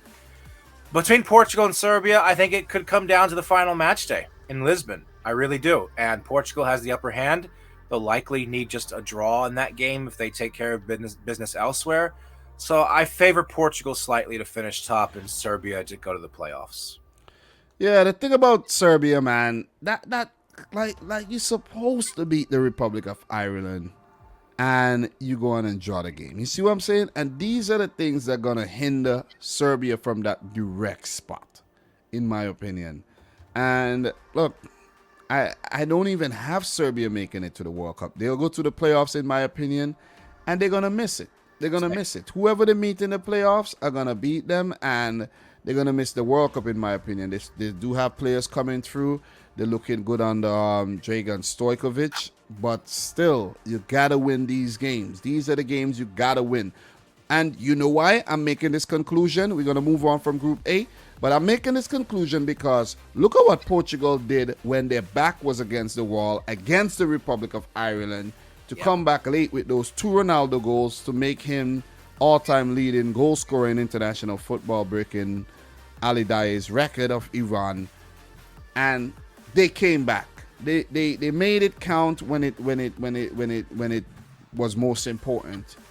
And that is the hallmark of a team that I think will qualify directly for Qatar and not Serbia. Serbia did make it the last time directly, right? Yes. I think they were in the same group as the Republic of Ireland as well, and they pipped them to that direct spot. So, look, Ireland could play spoil sport and get their revenge right there. But as you said, the key game will be the last match day where it could be a final for that spot between Portugal and Serbia. But if you check Serbia's games in between, the game against Luxembourg and against Azerbaijan could be a very, very tricky affair, where they have to pick up all 6 points to make that even a possibility of a final. Any closing thoughts on Group A before we move on? Portugal has to be careful too, because they go away to the True. Republic of Ireland, and Ireland gave them trouble at home. So if they go away in Dublin, there's always the off chance Ireland could like all of a sudden just like go against their current form and steal a draw there, in which case Serbia could have the upper hand on the final match day, for all we know. Luxembourg did give Portugal some trouble too. Remember, they scored first in that game, and Portugal had to come back, as far as I could recall. So it's gonna be a tricky one. It's definitely gonna be a tricky one. And just to confirm that, you go back to the Luxembourg versus Portugal game. You see 3-1. Yeah, Luxembourg did score first. So it's gonna be tricky. But look, this is I think one of your favorite groups to talk about.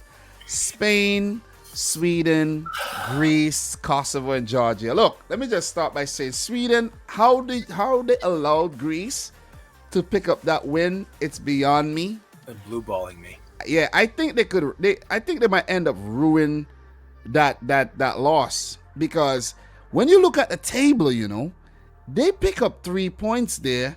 They would have gone up to 12 with 2 matches in hand, which means that if they won the next 2 games, if they win the next 2 games that they had in hand, they would have gone up to 18 points, while Spain would still be on 13.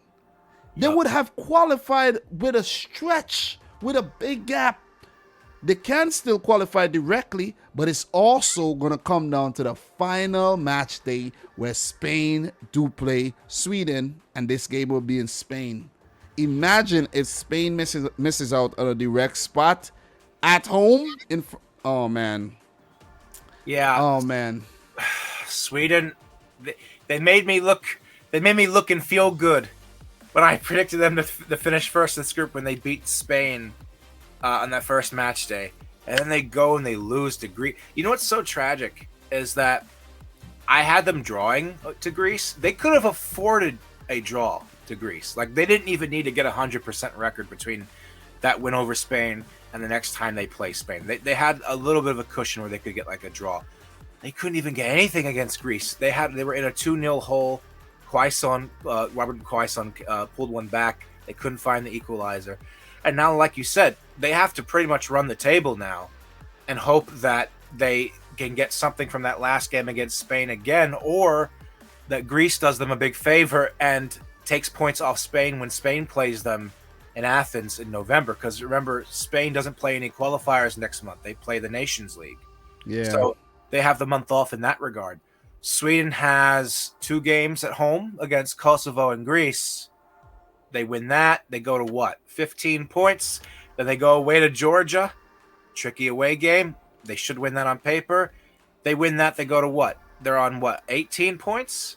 Sweden would finish. Sweden would, before the Spain game, Sweden would be I'm predicting Sweden to be on 18 points and Spain to be on 16 points with 1 game left. Ooh, I think one game left. And you would fancy Sweden in a situation like that, because they would squeeze out a draw. They would squeeze a draw out of that game, in my opinion.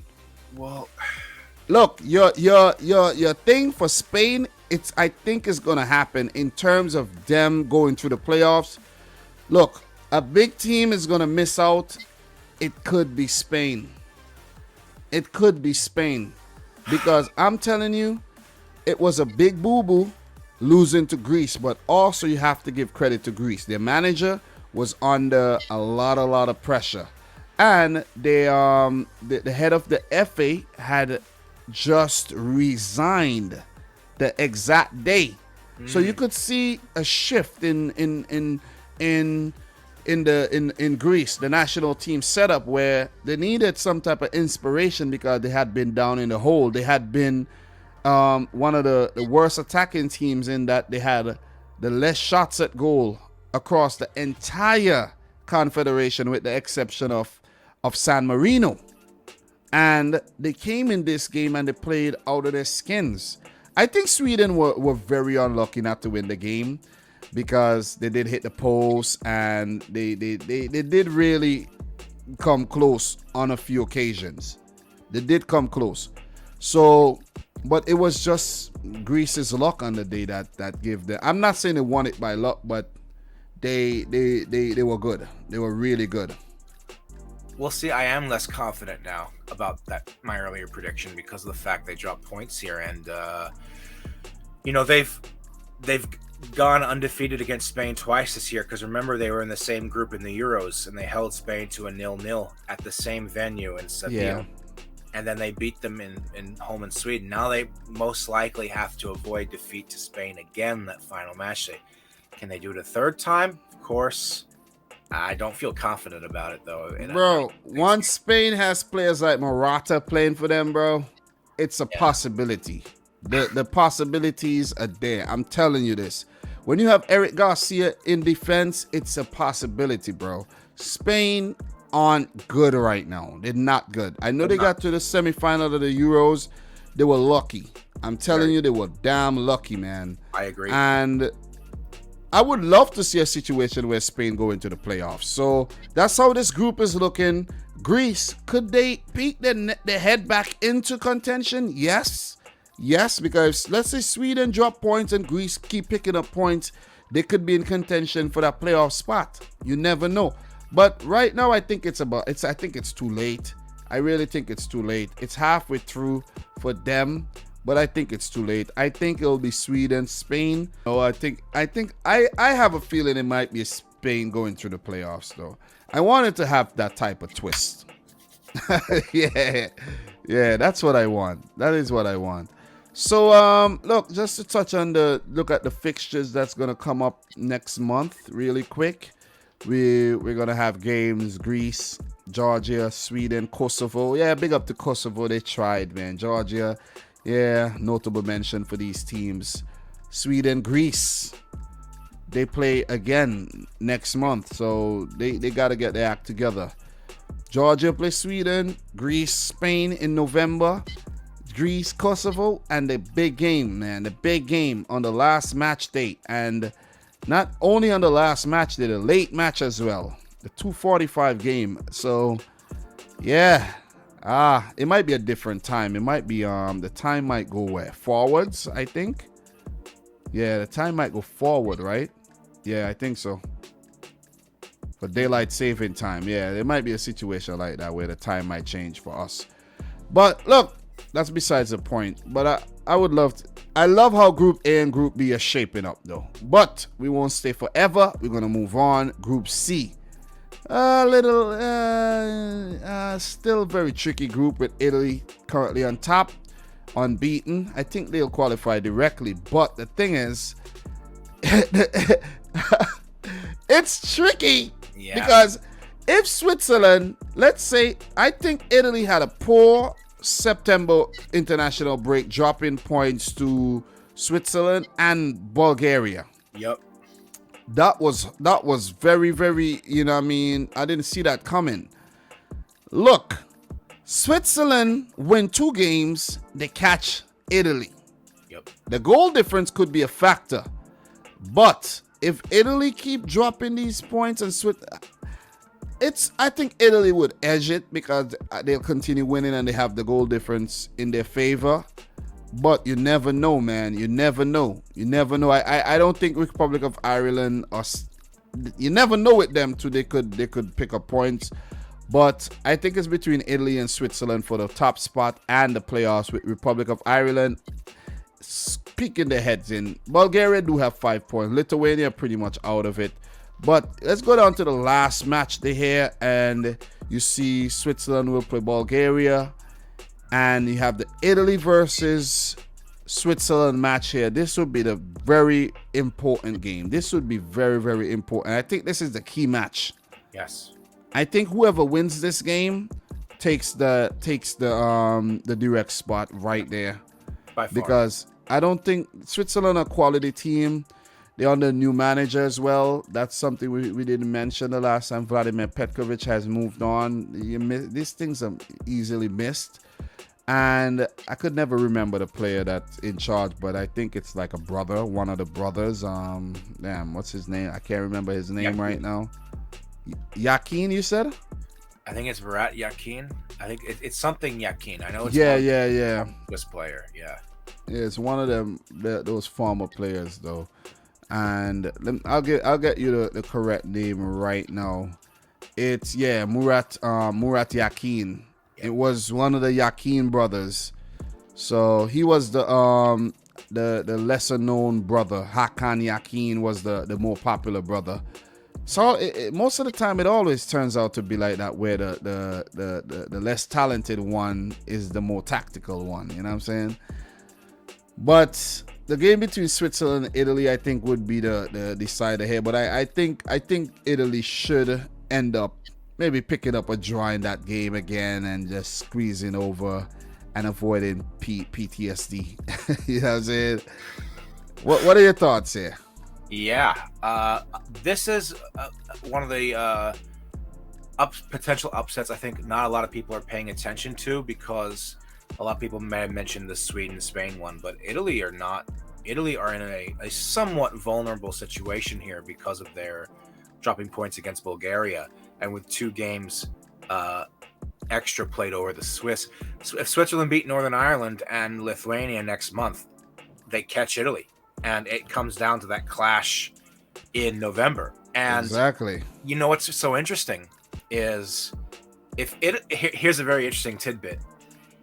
If Switzerland beat Northern Ireland and Lithuania, and they can better their goal difference to where they don't necessarily pass Italy, but they are within striking distance, they don't necessarily have to beat Italy away.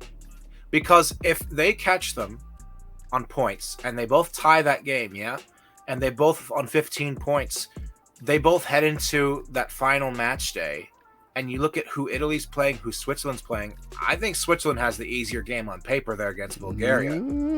Italy go away to Northern Ireland. They should beat Northern Ireland, make no mistake about it, but Northern Ireland's probably the 3rd best team in this group. So it can get very dicey because Switzerland could end up topping without even needing to beat Italy. Listen, all I'm going to say, 4 letters, PTSD, and we're going to keep it moving on to Group D. All right. Group D is a weird group because, you know, France aren't at their best with 3 draws, 3 wins, but they're ahead of the bunch because Ukraine have decided that they want to be artists. You know what I'm saying? Picasso and Basquiat. They want to be amongst the conversation when you're talking about art, because they join so damn much. You see what I'm saying? What, 5 games, 5 draws? That is weird, man. That is really weird.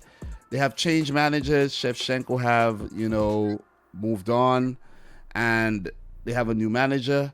The names isn't there because of the new managers yet. I did remember his name last time around, but it's kind of deserting me right now. I know the Russian manager. I think the Russian manager's name is Valery Karpin, but in terms of Ukraine, it's eluded me. You remember the new Ukraine manager? No. Exactly. You see what I'm talking about? So in terms of the new manager, I got his name here. His name is I got his name now. Alexander Petrokov. And he was actually in charge of those very talented Ukrainian under 20 teams that actually I think the under 20 team went on to win a Euro championship recently as well, if I'm not mistaken. And that is where all those youngsters that plays for Shakhtar and Dynamo Kiev came through the ranks there. So he has been around for some time, so he knows the bunch of players very, very well. But look, Ukraine, it's going to be a scrap for the playoff here in this group between Ukraine, Finland, Bosnia and Herzegovina. You could even throw Kazakhstan in the mix. I would honestly love to see Finland get through to the playoffs and qualify as a debutant via the playoff, do something like what Iceland did last time around. Even though Iceland did qualify directly, I would like to see Finland qualify for the World Cup just to freshen things up a bit. But France are going to the World Cup. We don't really have to touch more on this group, but just to touch on the fixtures between Ukraine and Finland and Bosnia and these guys who keep canceling each other out. They keep just drawing, like Ukraine joined to Kazakhstan and then Bosnia joined to Kazakhstan. Big up to Kazakhstan though. You got to give it to them. Yes. Because they're just grinding out these draws. It's just freaking ridiculous. You Yes. see what I'm saying? It is good, but Finland did beat them. You know what I'm saying? And it's just back and forth in this group. So the games coming up in October: the Kazakhstan-Bosnia game, the Finland-Ukraine game, then the Kazakhstan-Finland game again, and then you go to the Ukraine. You know, forget about France. You know what I mean? They'll qualify. They'll qualify directly, even though they're not at their best. But it's the other teams that keep canceling each other out. The last game here could be key. Bosnia, Ukraine. That could be a key game. That could be a key game for the playoff spot, in my opinion there. What else? Anything else to add on this group before we do move on, though? Yeah, D stands for damn France is lucky because they have not been great. They've dropped points in this group. And if this group, if just one of these other teams were taking care of business, France would be in real danger of possibly having to go through a playoff. I really fully believe that. So they're lucky because they have not been very good. But the other teams in this group are just they won't seize this opportunity. And because of that, the cushion you see in the table between France and Ukraine, it's flattering to France because France have been very subpar. They haven't lost any games yet, but they haven't been able to win any of their home games against Ukraine or Bosnia. They dropped points again against Ukraine on the road, and they were trailing in 2 out of 3 of those games. You know, and Kazakhstan is in the mix. We really don't know where this group is going to go, and it's just interesting to see what happens. I honestly don't favor any of these teams who does make it to ultimately qualify, though. Yeah, but another twist that could actually happen in this group, right? France has 2 matches left. Only 2 matches left, right? What if France mess around and draw those games, like both of them, and end up on 14 points? It would give Ukraine, not Ukraine, but it would give Finland an opportunity. It would give Ukraine an opportunity as well. Let's say Ukraine ends up getting 9 points, right? Let's say, let me just take a look at the fixture again. We have to discuss this. Let's see, just double check. France plays Kazakhstan and Finland. Let's say Ukraine mess around. Okay, for fuck's sake, let's say Ukraine mess around, okay, and get all 9 points and pass that +5 goal difference where Ukraine have a 0 goal difference right now for France. France could get into the playoffs. It is possible. It's a possibility because they keep drawing these matches, and it could happen. It could definitely happen. Ukraine could go up 3x3 is 9, 9x4 is 14. They could catch France, qualify directly. And Finland, it could be a possibility that if Finland just go on a magical run and even pick points off France, but win, let's say they win 3 games and pick points off France, it could be them. You see what I'm saying? Yes, I do. I get what you're saying. It's this group is shaping up really nicely though. It's gonna be interesting to see who goes through to the playoffs. That's gonna be the key. I do think France will qualify directly though, but I just had to throw that one in there. Or let's move it. If these, depressingly, if these teams keep dropping points to each other next month in October, where France does not even play, France could actually qualify next month for the World Cup. That is true. Without even playing, if these teams keep dilly-dallying and not, taking care of business. Without even kicking a ball. Yeah. You know what I'm saying? So, yeah, that was a great point. I love that you made that point, though. I really love that you made that point because these teams will play, I think, about twice. Let's say they play twice next month, and let's say they keep dropping points. Yeah, it could be over. It could be pretty much over. It could be over, but literally over, like mathematically over. Like exactly. France qualifies early, yeah. A group that could be mathematically over is Group E because Belgium running away with this group with 16 points. They have a 9-point gap between themselves and Czech Republic. So it's okay to say Belgium are already qualified for Qatar, and it's just down to who would make the cut. As I mentioned earlier, the Czech Republic and Wales both have a backdoor from the Nations League, and Wales are currently occupying that Nations League playoff spot right now as we speak. They have a game in hand to the Czech Republic, so they do, they are in a better position to get that playoff spot via the group, and maybe the Czech Republic getting it via the Nations League. Wales messed up on the last match day. They should have won that game. That was who? Against Estonia? They should have won that game, man. Like, come on. You know what I'm saying? Like, come on. That was Estonia's first point of the qualifiers. It's fair to say that Estonia cannot qualify directly anymore, nor can Belarus. So it's only a playoff spot up for grabs for these teams because of the matches they have left and the fact that Belgium have gone so far ahead. Look, it's going to be between Wales and the Czech Republic here for the playoff spot, and I think both of these teams would end up in the playoffs ultimately once again. Any thoughts on this group? I think Wales and the Czech Republic are both likely to make it to the playoffs because you have to factor in the Nations League as well. They both top their groups in the Nations League. I favor slightly now the Czech Republic to come second because they will host the Ukraine the next time they will host the Wales the next time they meet. And Wales really, I think, shot themselves in the foot. They dropped points to Estonia at home. They would have gone up to 10. They would have gone up to 9 points with a game in hand. So yes, exactly. And even if Wales do make it to the playoffs, which I think they still should, they hurt themselves for the seeding system because the way that the draw works for the playoffs is that it's based on points obtained during the qualification phase. So they could end up getting a much harder path. Spain. So, yeah. Instead of like Serbia or something. Italy.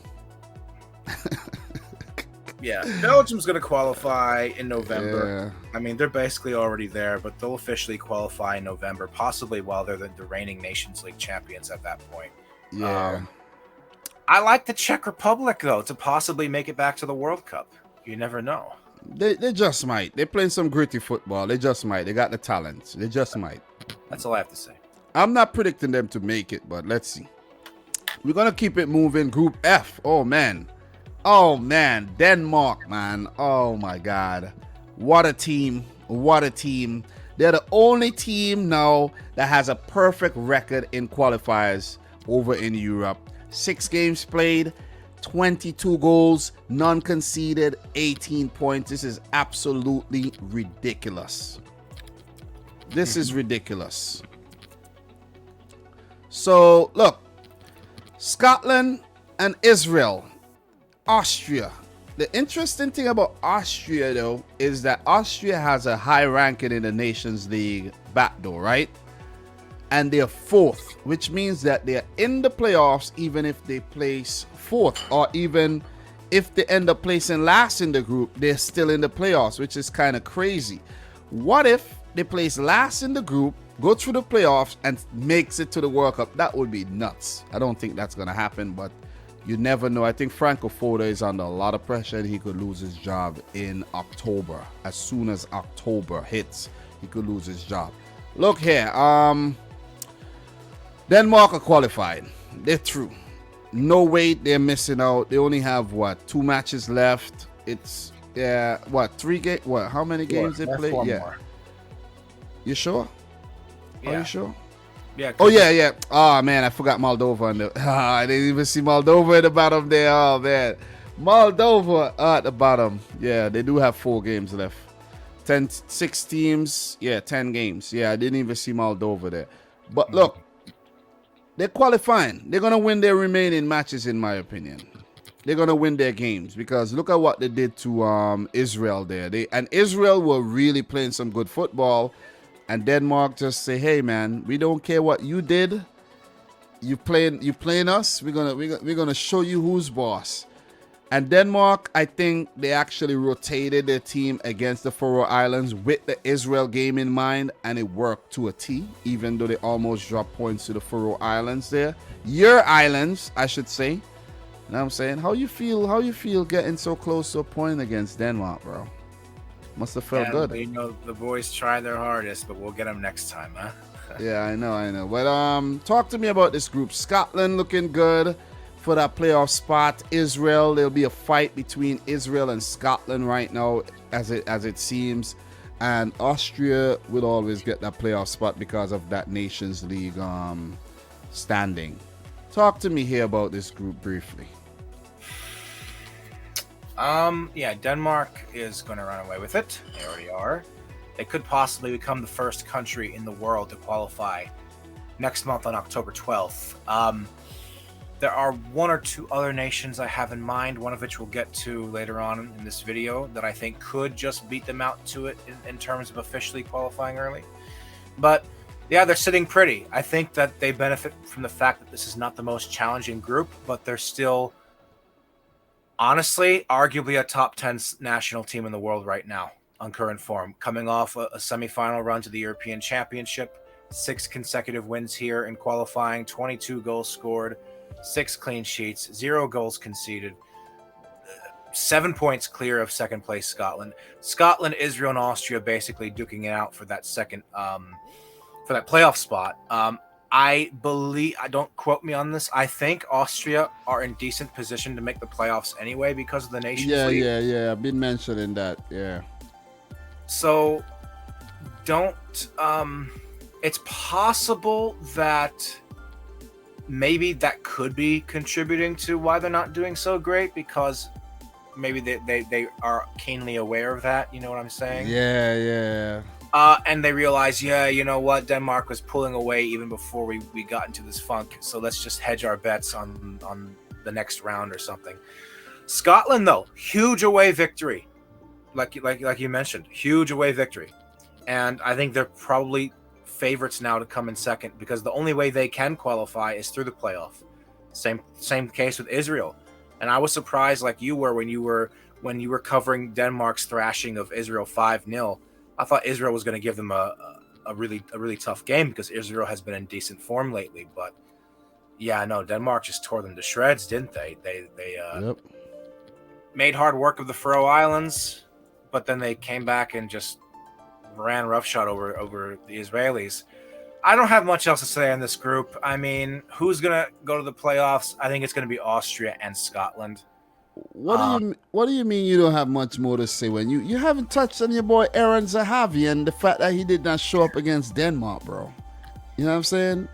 Smashed up the Faroe Islands, smashed up Austria. That was an impressive win, though. 5-2 against Austria. It was. That was an impressive win. And Israel were doing the business up until they met Denmark. I think they needed to perform a lot better against Denmark. I think that hurt their chances big time. Because look at what Scotland did. Scotland won away to Austria. They beat Moldova. They didn't pick up a result against Denmark, but I didn't expect anything else. But still, they got the 6 points that they should have gotten. And they lost the game that, you know what I mean? Yeah, we expected them to lose. And if you go to the next Austria were very poor, by the way, in that window. And I think Scotland and Israel had a similar international break.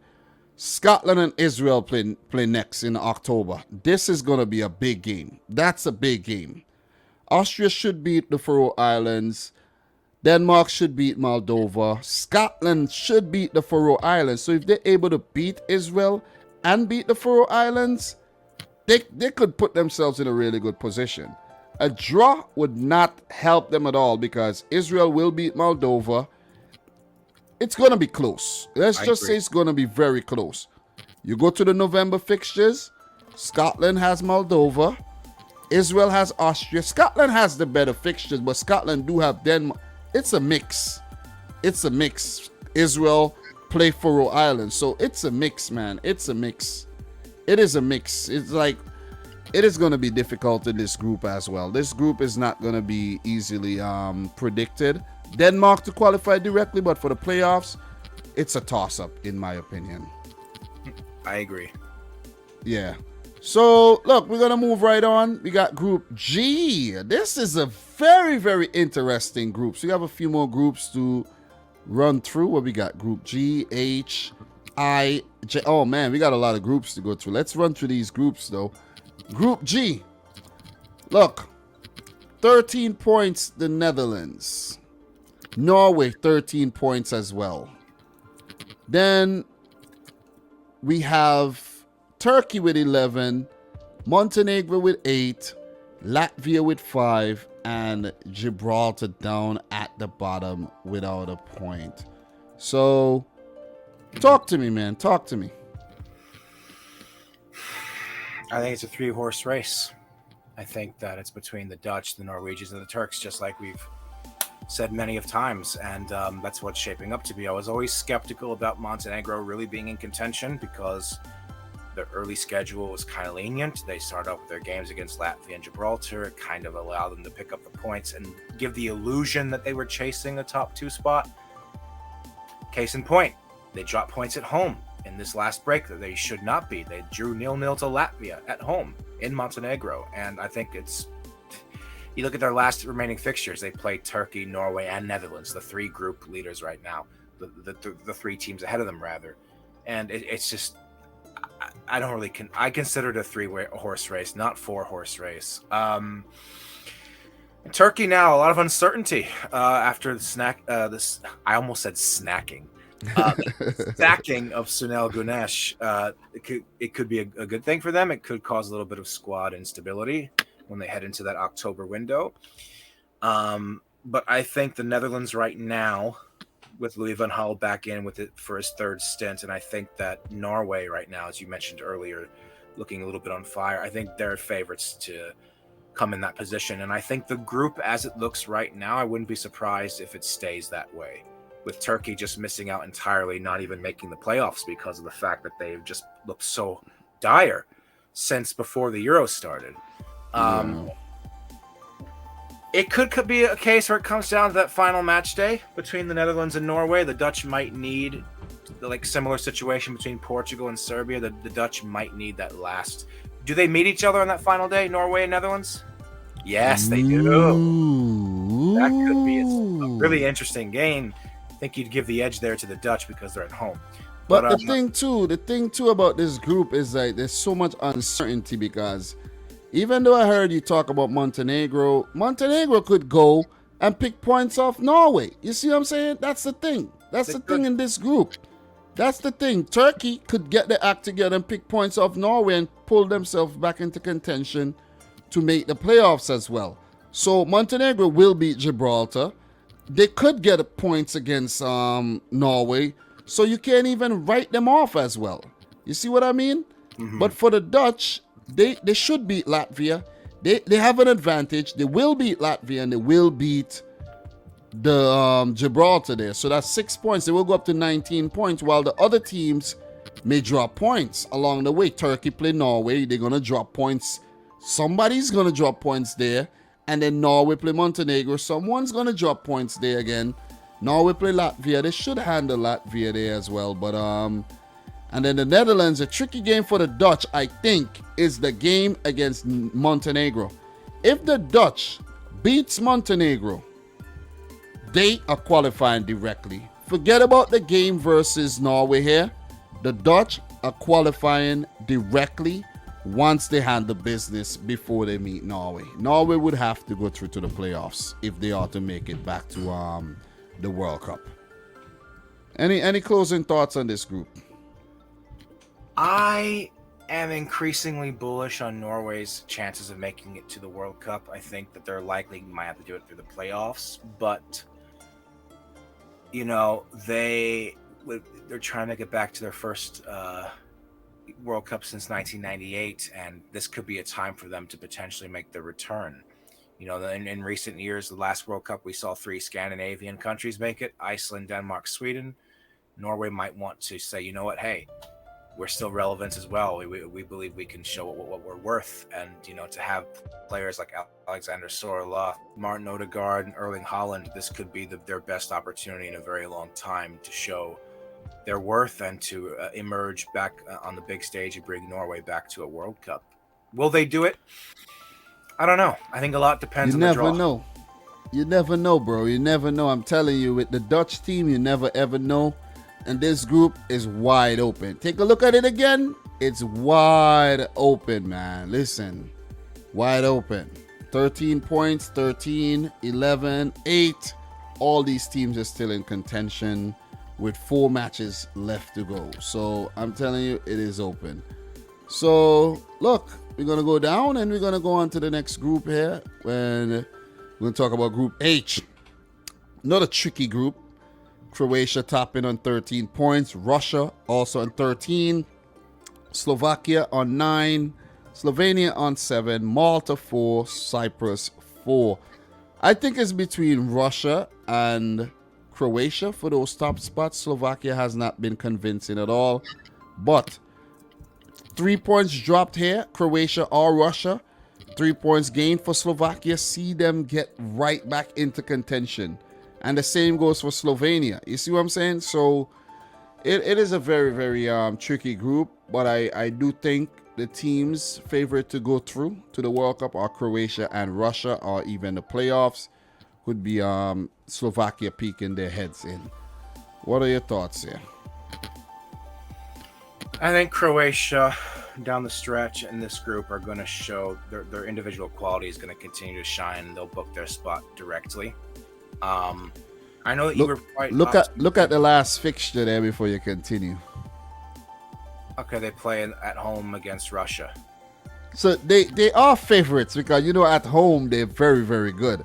But it might be a potential final for the last game of this group as well. So it could. Yeah. Yeah, I mean they're like you said, they're level with Russia on points right now. Just barely ahead by a single goal in the goal differential standings, and we could start to see them put. Excuse me. Bless you. Thank you. We could start to see them and Russia really put some distance between them and the Slovenes and the Slovaks, but there's still all to play for in this group. No one is home safe and dry just yet.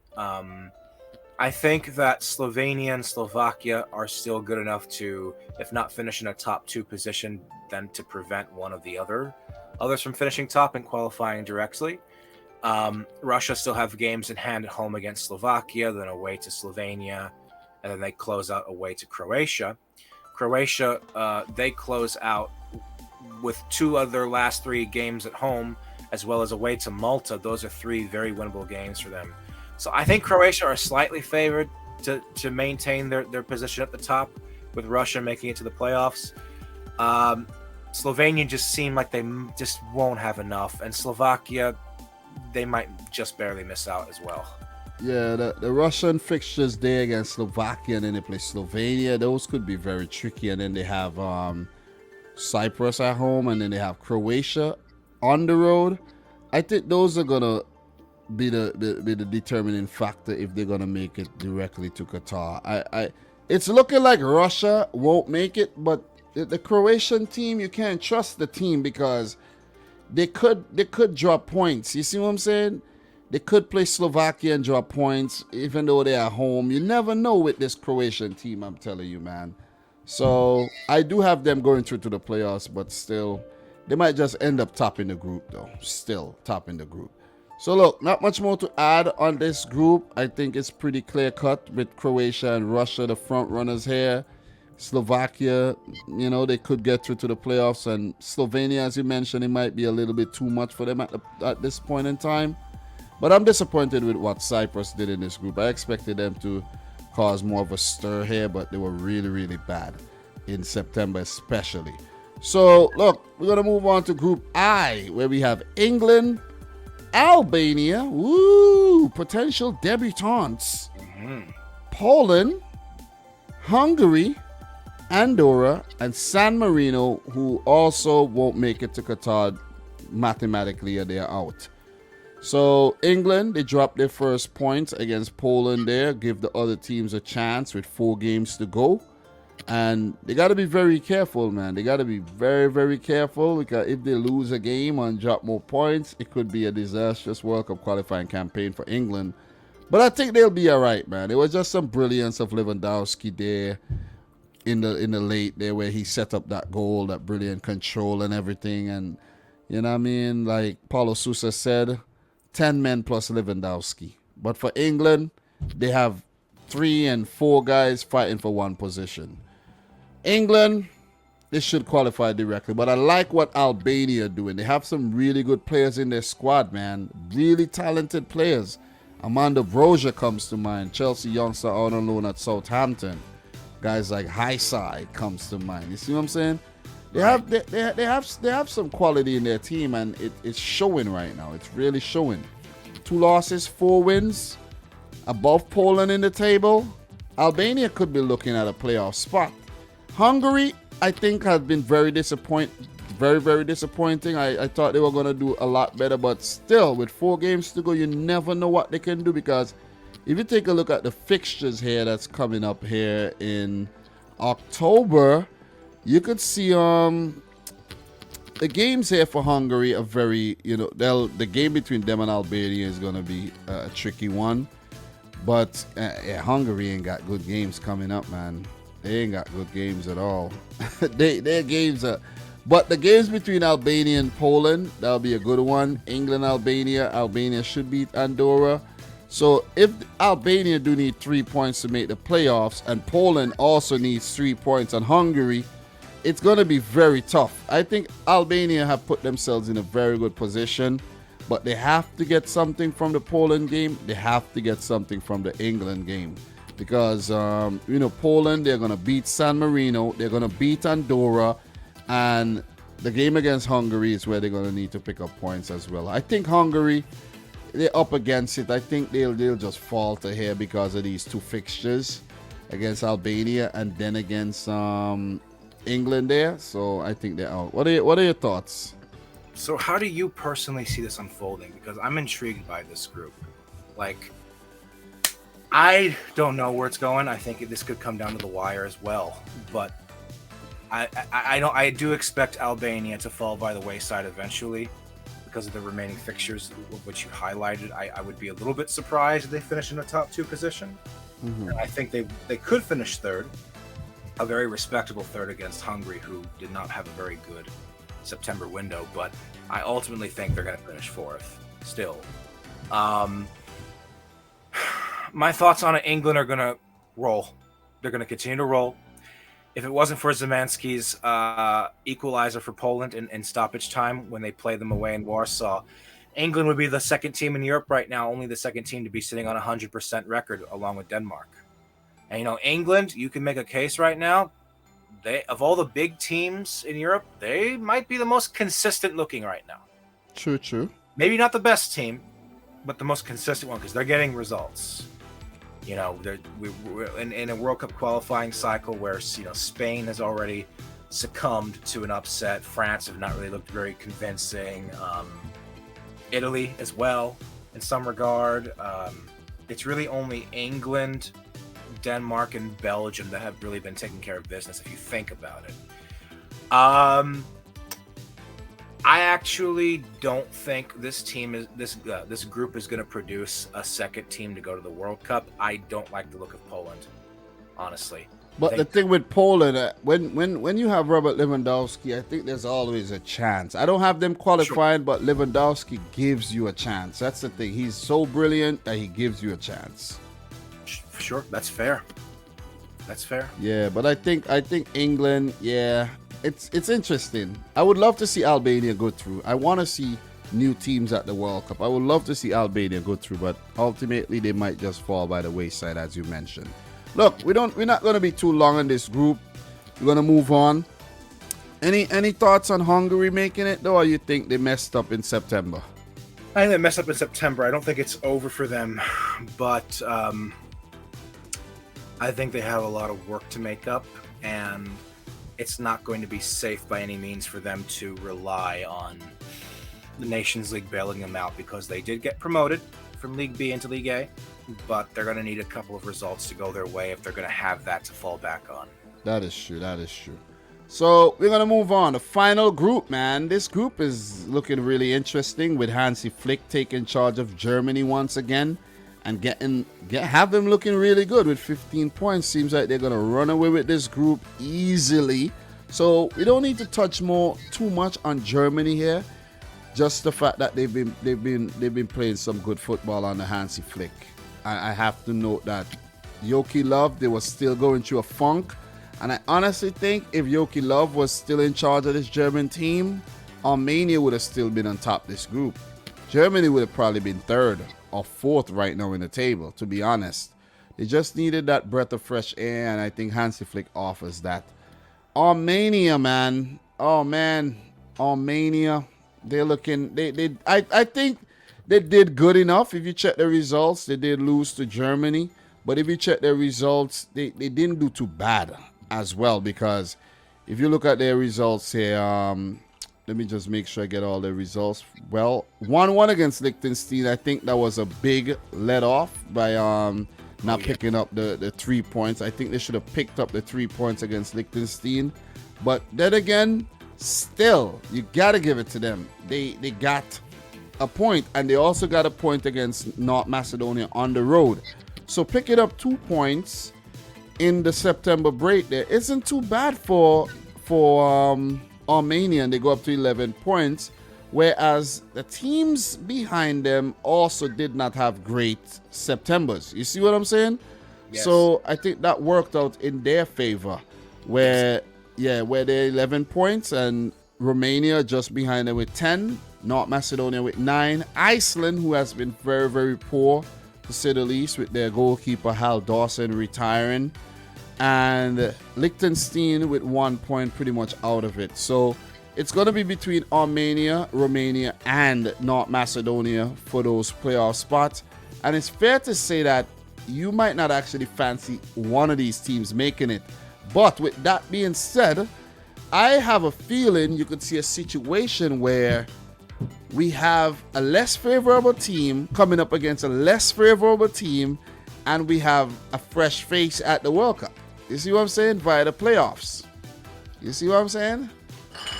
It is possible. At the end of the day, we don't know what the draw is going to give us. That's the beauty of it. And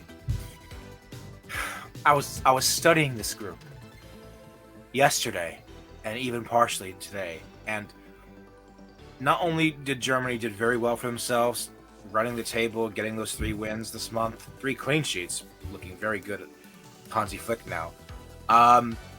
Every other result in this group, like you said, went in their favor. North Macedonia dropped points in both of their home games. Armenia dropping points to Liechtenstein, which is a big no-no for a team that wants to compete for a direct spot. Their chances of a direct spot are basically gone, in my view.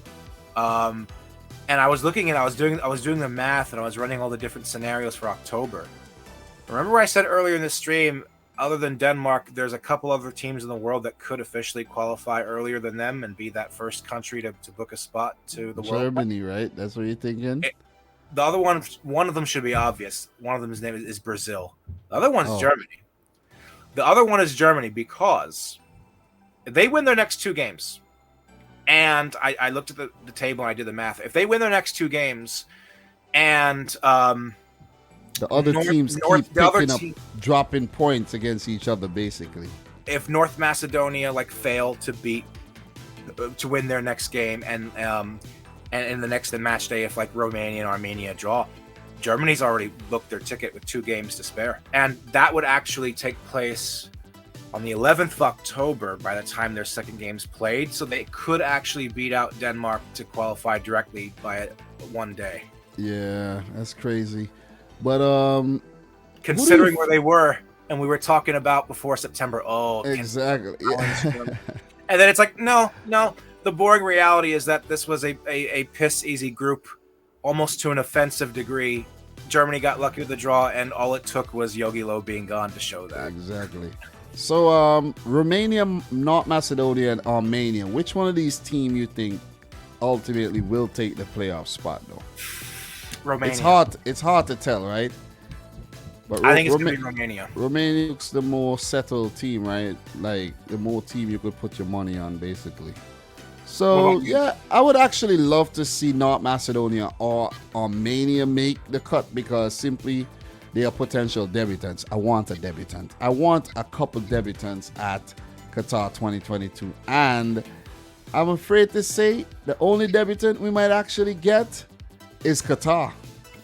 That's possible. Yeah, that is quite possible, man, because the other debutants and the other potential debutants are not really like running away with a group like what Iceland did back in the 2018 World Cup qualifiers, you know what I'm saying? So, yeah, that is UEFA, and we're going to move right on. We have one more to wrap up, and we won't delay. We're going to move straight into it, because if we delay, it's not going to happen at all, and that's Africa. This is a marathon video. We're going to run through Africa, though.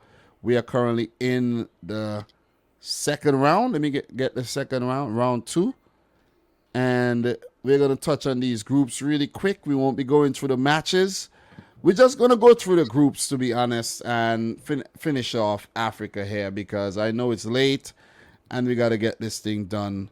Let's talk about Group A here. If you have the groups available and you could the matches, you could pull them up, and you want to talk about individual matches, yeah, you could do that. I remember quite a few of these matches, so I'll mention that as well. Look, Algeria, the favorites to top this group. They are currently on top, smashing Djibouti. What, 8-0? God damn, that was carnage.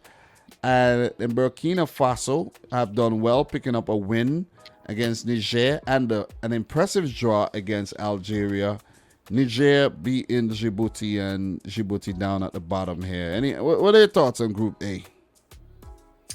I'm glad that Burkina Faso got a result in Algeria to make this a bit more interesting. I thought Algeria, it was a strong likelihood they're going to run away with it and already be 180 minutes away from Qatar. So it makes things a little more interesting, for lack of a better word. I'll say it again. It's a two-way race, I think, between Algeria and the Burkina Faso. I think Algeria are still favorites. They are reigning African champions, arguably the best team on the continent still. Niger and Djibouti are pretty much there just to make up the numbers. It's really going to come down. I would like to see if Burkina Faso can pick up max points elsewhere, to where that match against Algeria will be a crunch game, where it'll determine who, very likely will determine who makes it to the next round. Maybe a little bit of revenge for Burkina Faso can be in the cards in 2013. We never know. And but yeah, Algeria are in the driver's seat. But wouldn't it be crazy if Burkina Faso, with that draw, put themselves in a position to, let's say, destroy Djibouti? It could come down to goal difference here. It could definitely come down to goal difference, where Burkina Faso may just miss out to goal difference because of that 8-0 by Algeria, because Burkina Faso would need to top that. You see what I'm saying?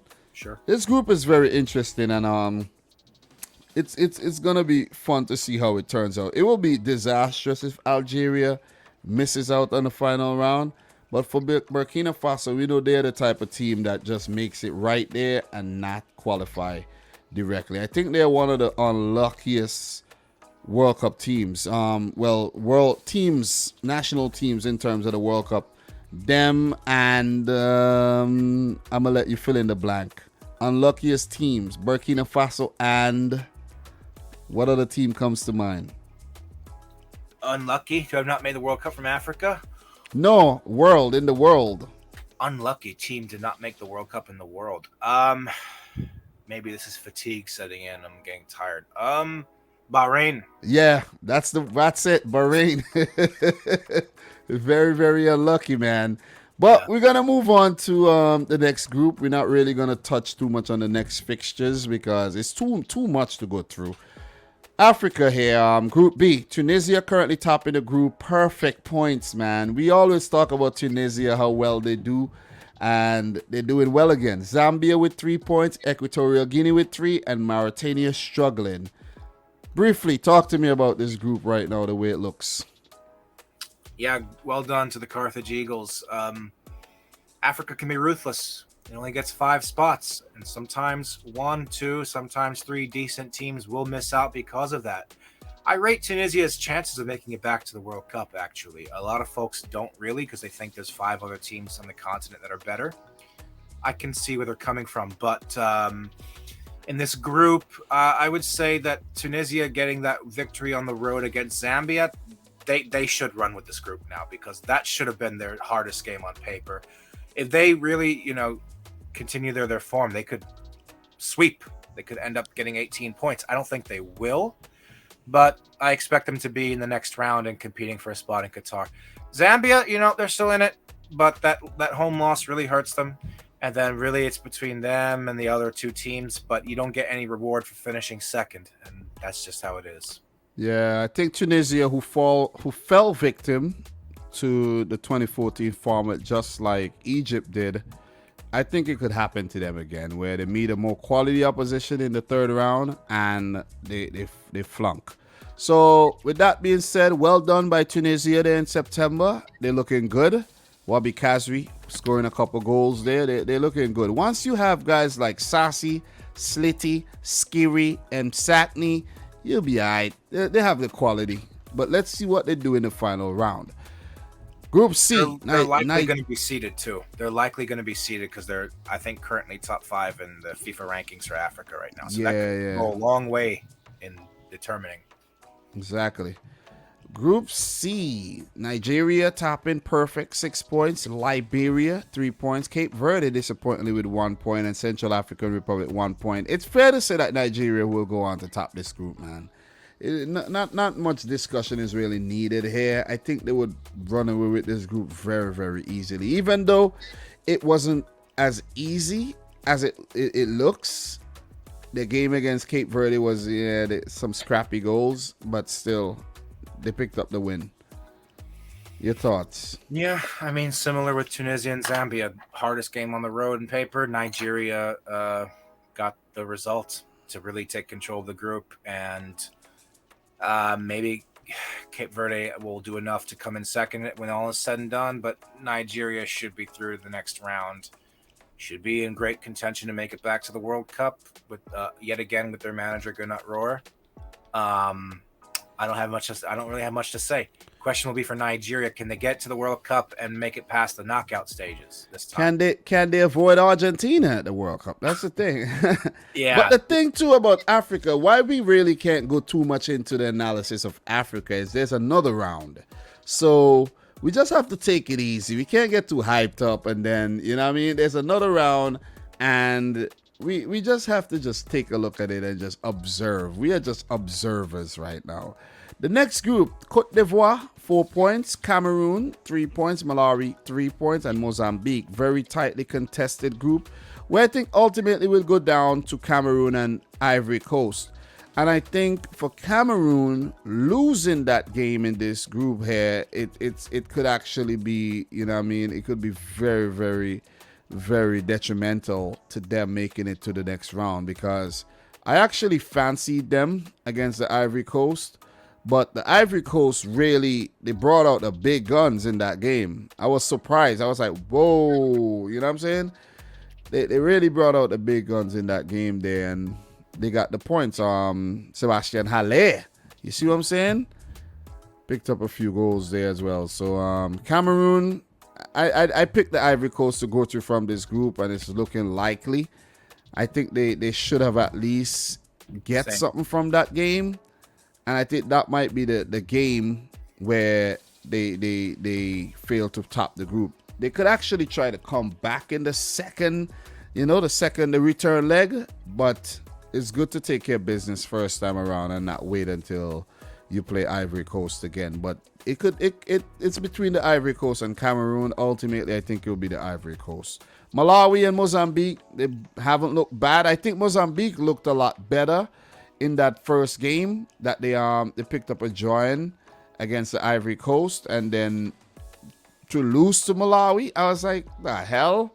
You see what I'm saying? So it's like with Africa, you never know, bro. I'm telling you. You never know. It's all over the place, yeah. Yep. I picked the Ivory Coast to top this group before any ball was kicked. So far, I'm liking how it's looking now. Yeah, I mean, Ivory Coast and Cameroon also have to make sure they don't drop points elsewhere, because it's already happened. Ivory Coast went on the road to Mozambique and they drew 0-0, and if they don't get that win against Cameroon, they in a disadvantage. And so now Cameroon have to make sure the next time they meet, they beat them, as well as get the points they need against Malawi and Mozambique. There's another group that could come down to the wire between the top two sides.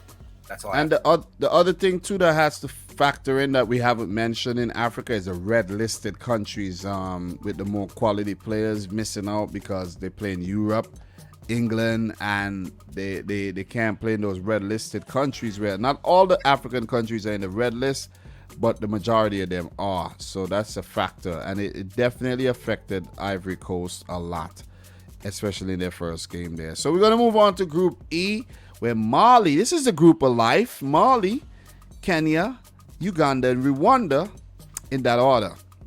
Excuse me. Mali are currently on 4 points with a win and a draw. Kenya second, Uganda third. Both draw both their games, and Rwanda at the bottom. I'm mixing up with all these you know what I mean? But I fancy Mali to actually top this group. Not because they're on 4 points. I said this before the group started, and they're looking good.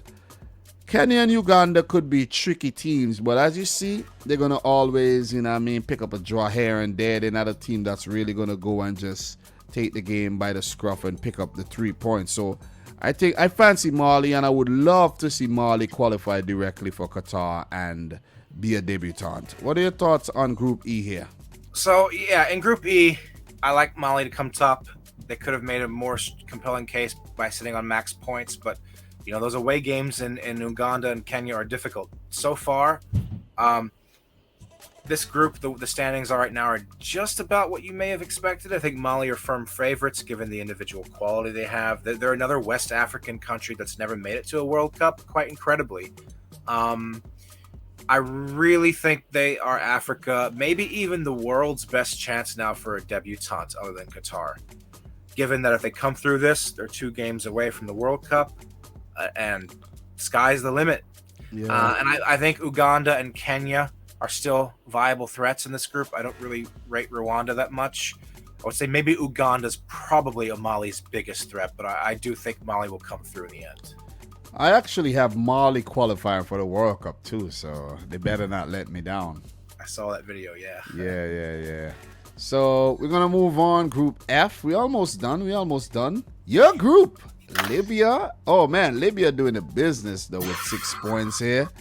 They're making things difficult. Egypt 4 points. They have sacked their manager Hossam El Badri and hired Carlos Queiroz, the former Portugal, South Africa, South Korea, not South Korea. That was Goose Hiddink I'm thinking about. That was former Man United assistant manager, former Iranian manager.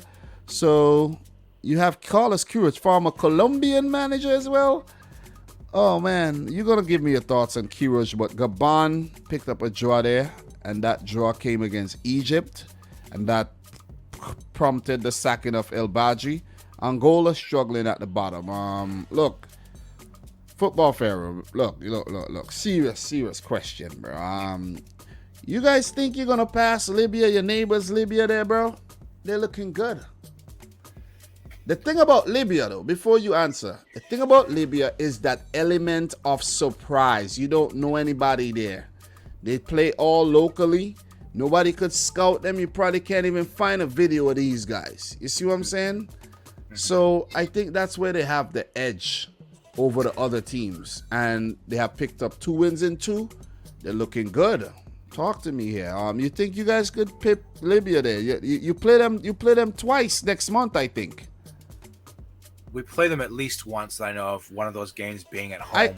I think with the African fixtures, you end up playing. There's 2 games. You play teams twice. Let me just double check there. Sure. Yeah, let me just double check. I think the fixtures are right here, but the November fixtures are not there. The October, whatever happened to the October fixtures, though? The October fixtures seems like they disappeared. Did they announce that there'll be no October fixtures in Africa or something? Did they? I haven't heard anything like that. But, anyways, man. My thoughts, yeah. Yeah. I think I'm I don't want to voice this too much because I'm like quietly filled with hope and I don't want my dreams crushed, but I think the Libya being the surprise, and how do I say this? Going on this surge and beating the other two opponents in this group, the two opponents which on paper I thought would have been the biggest threat to us, might be a good sign that this will not prove to be a very challenging group to us in the end, because even though Libya have defied expectations, they kind of did us a favor by beating Angola and by beating Gabon. And if we are able to come away with a win next month, can't underestimate them. In fact, we have to beat them in order to take first group. You play them twice. I double checked. You play them twice. If we can get 4 points from that, I think we're in firm control of the group. Especially with Gabon and Angola, they would play each other twice next month. They're both bottom of the group, so it's possible one of Gabon or Angola will basically eliminate the other by the end of October. And then it could become a race between us and the Libyans. So that doubleheader next month could be crucial. I think that historically speaking, we tend to get the better of Libya. So I rate our chances. And I'm actually relieved that it's not Gabon at the top of the group now, because I thought they would be the biggest threat. I'm glad that it's, because this could be the case, and I don't want to knock Libya down. This could be the case not only that they have been very good, but everyone else has been very poor.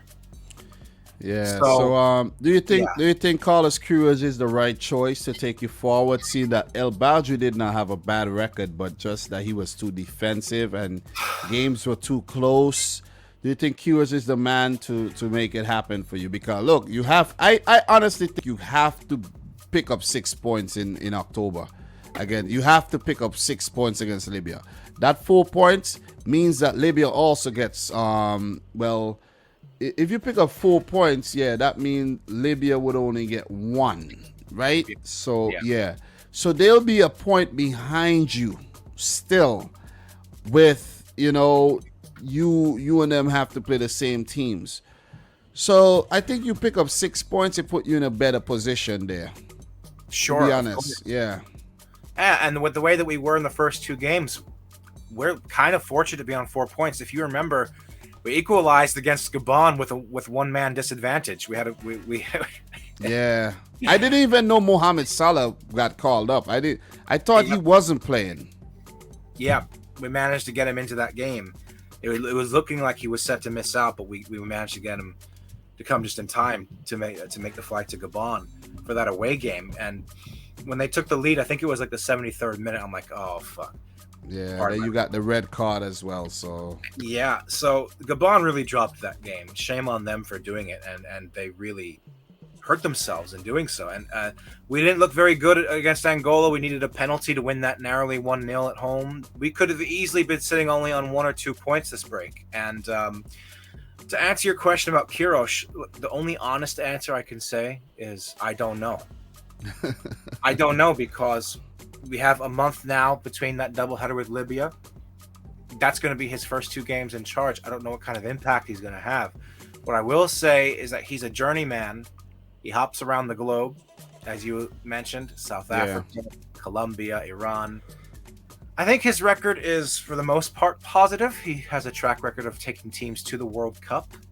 As far as El Badri is concerned, he was getting us results, undefeated. I think the Federation determined that we weren't playing the kind of attacking football they would have desired, and they took this gamble, and maybe they sensed that the way this team was headed was unsustainable, especially if we come up against better opposition. Yeah, like you needed somebody with know-how when and if you get to the playoffs, basically. Yeah, you see what I'm saying? So we're gonna keep it moving. We have a few more groups before we end today's marathon ultimate World Cup qualifiers roundup. Group G here, where South Africa have put the group in a stir by defeating Ghana, but we have to say that Ghana was actually affected by the red list of the players, their more quality players, not traveling to South Africa, as they're the country on the red list. So South Africa did pick up a brilliant 1-0 victory there over Ghana, and they drew the other game against Zimbabwe. Where for Ghana, there's Ghana in second, Ethiopia impressively, they're in third, and Zimbabwe down at the bottom in fourth position there. So, what are your thoughts here? Do you think Bafana, after missing out on the African Cup of Nations, like we mentioned, teams could miss out on the AFCON and still do well in World Cup qualifiers and vice versa? Yep. Do you think they have it in them to pip Ghana to that playoff spot, or even an Ethiopia? Yes, they do, and I had them doing so. They were my surprise, I guess, quote unquote, surprise unseeded team from the draw of this round to make it into the next round because of the fact, as you just mentioned, in Africa, it kind of matters and it kind of doesn't matter if you miss the AFCON because World Cup qualifiers are just different. Yeah. And the gap in quality between a lot of like the mid-tier teams in Africa is just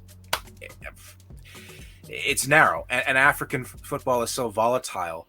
And Ghana, they haven't looked stellar ever since the World Cup in 2014 in Brazil. The Black Stars have not been very. How do I say? I think they're still shaking up from 2010, bro. Possibly, yeah, with Asamoah Gyan and that missed penalty. Yeah.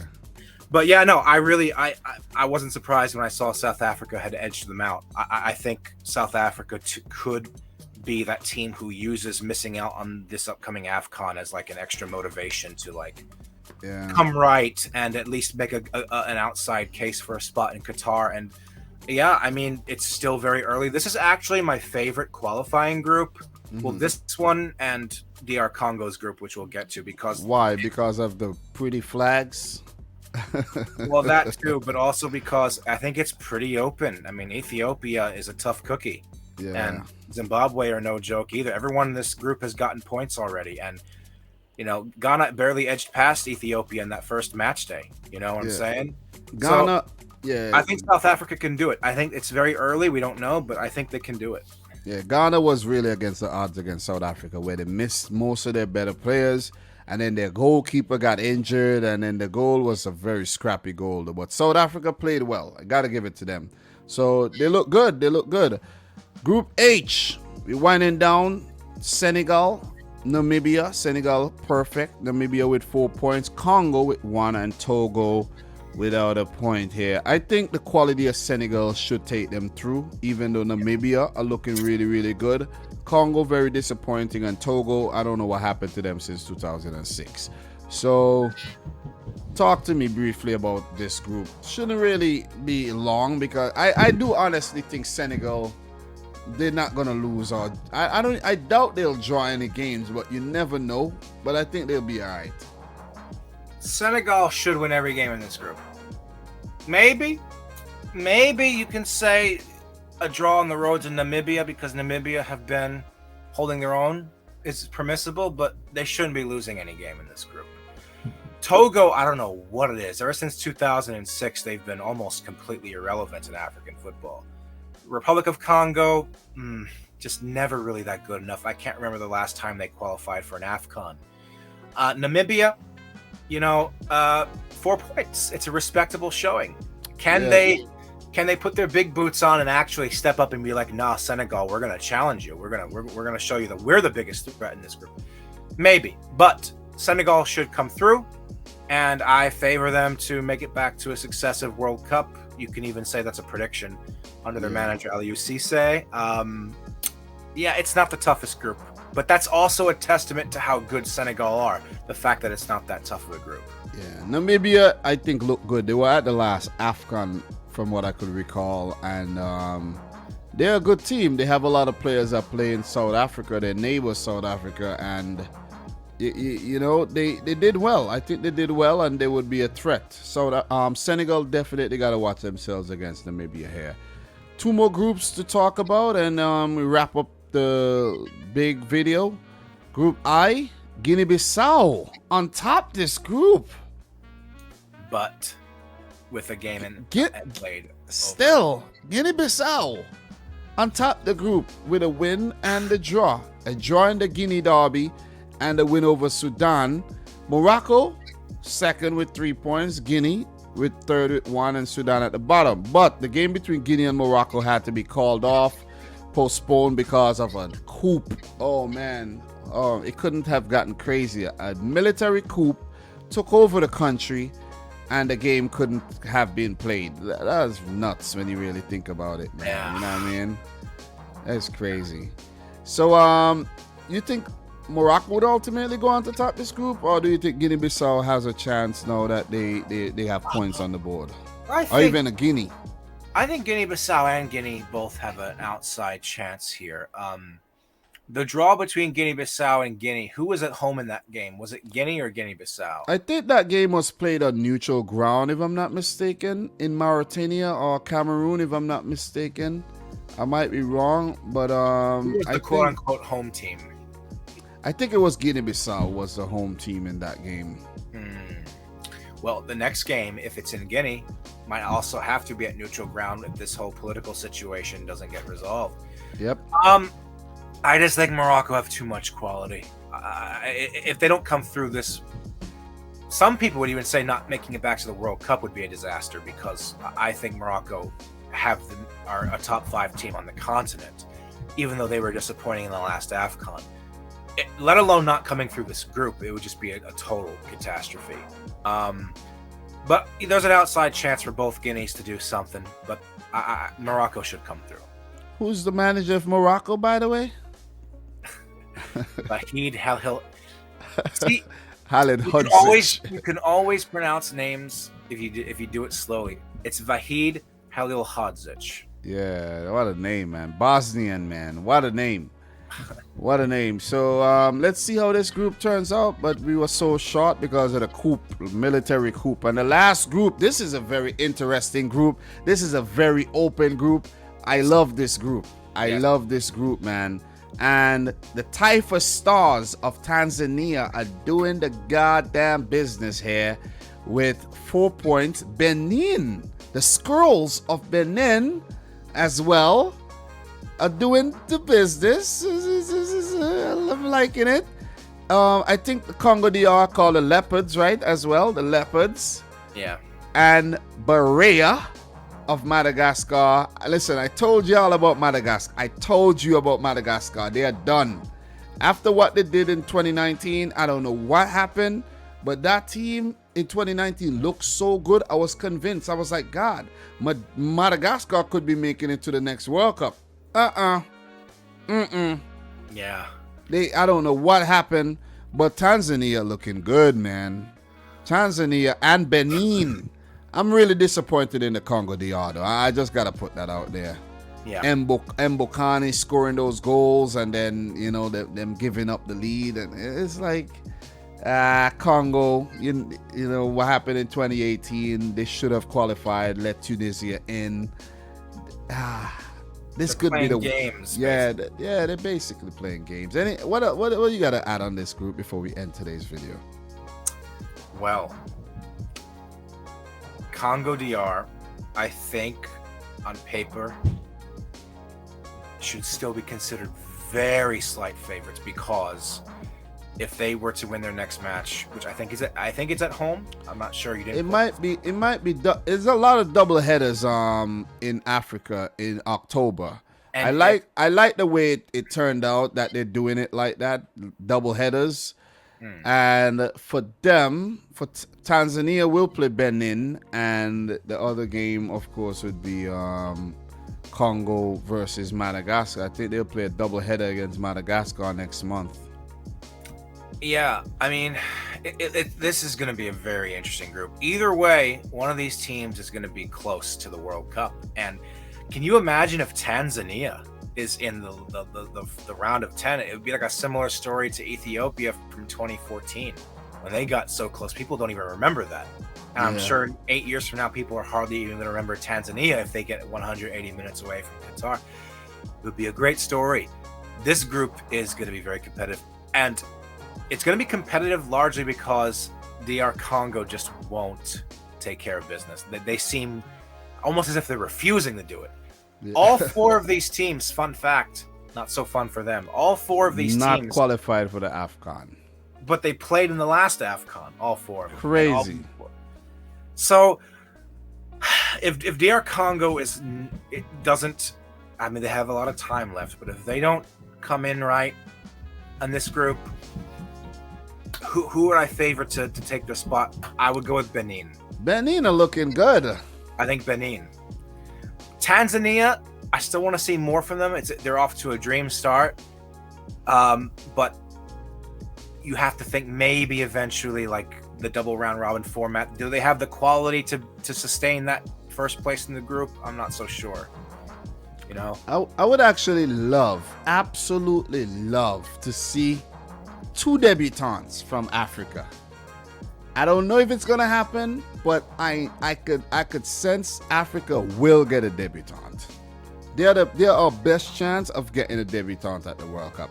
And with that being said, that will wrap up our super long big video. I hope you enjoyed it. If you know, it's like a podcast type thing. You enjoy the listen, very good listen between now and the October international matches. And if you're watching this or listening to this after those matches, well, you're just on the journey. You're just on the journey with us. And it was fun. It was really fun doing this with you again, Football Pharaoh. Thank God we don't really have to touch on these games again.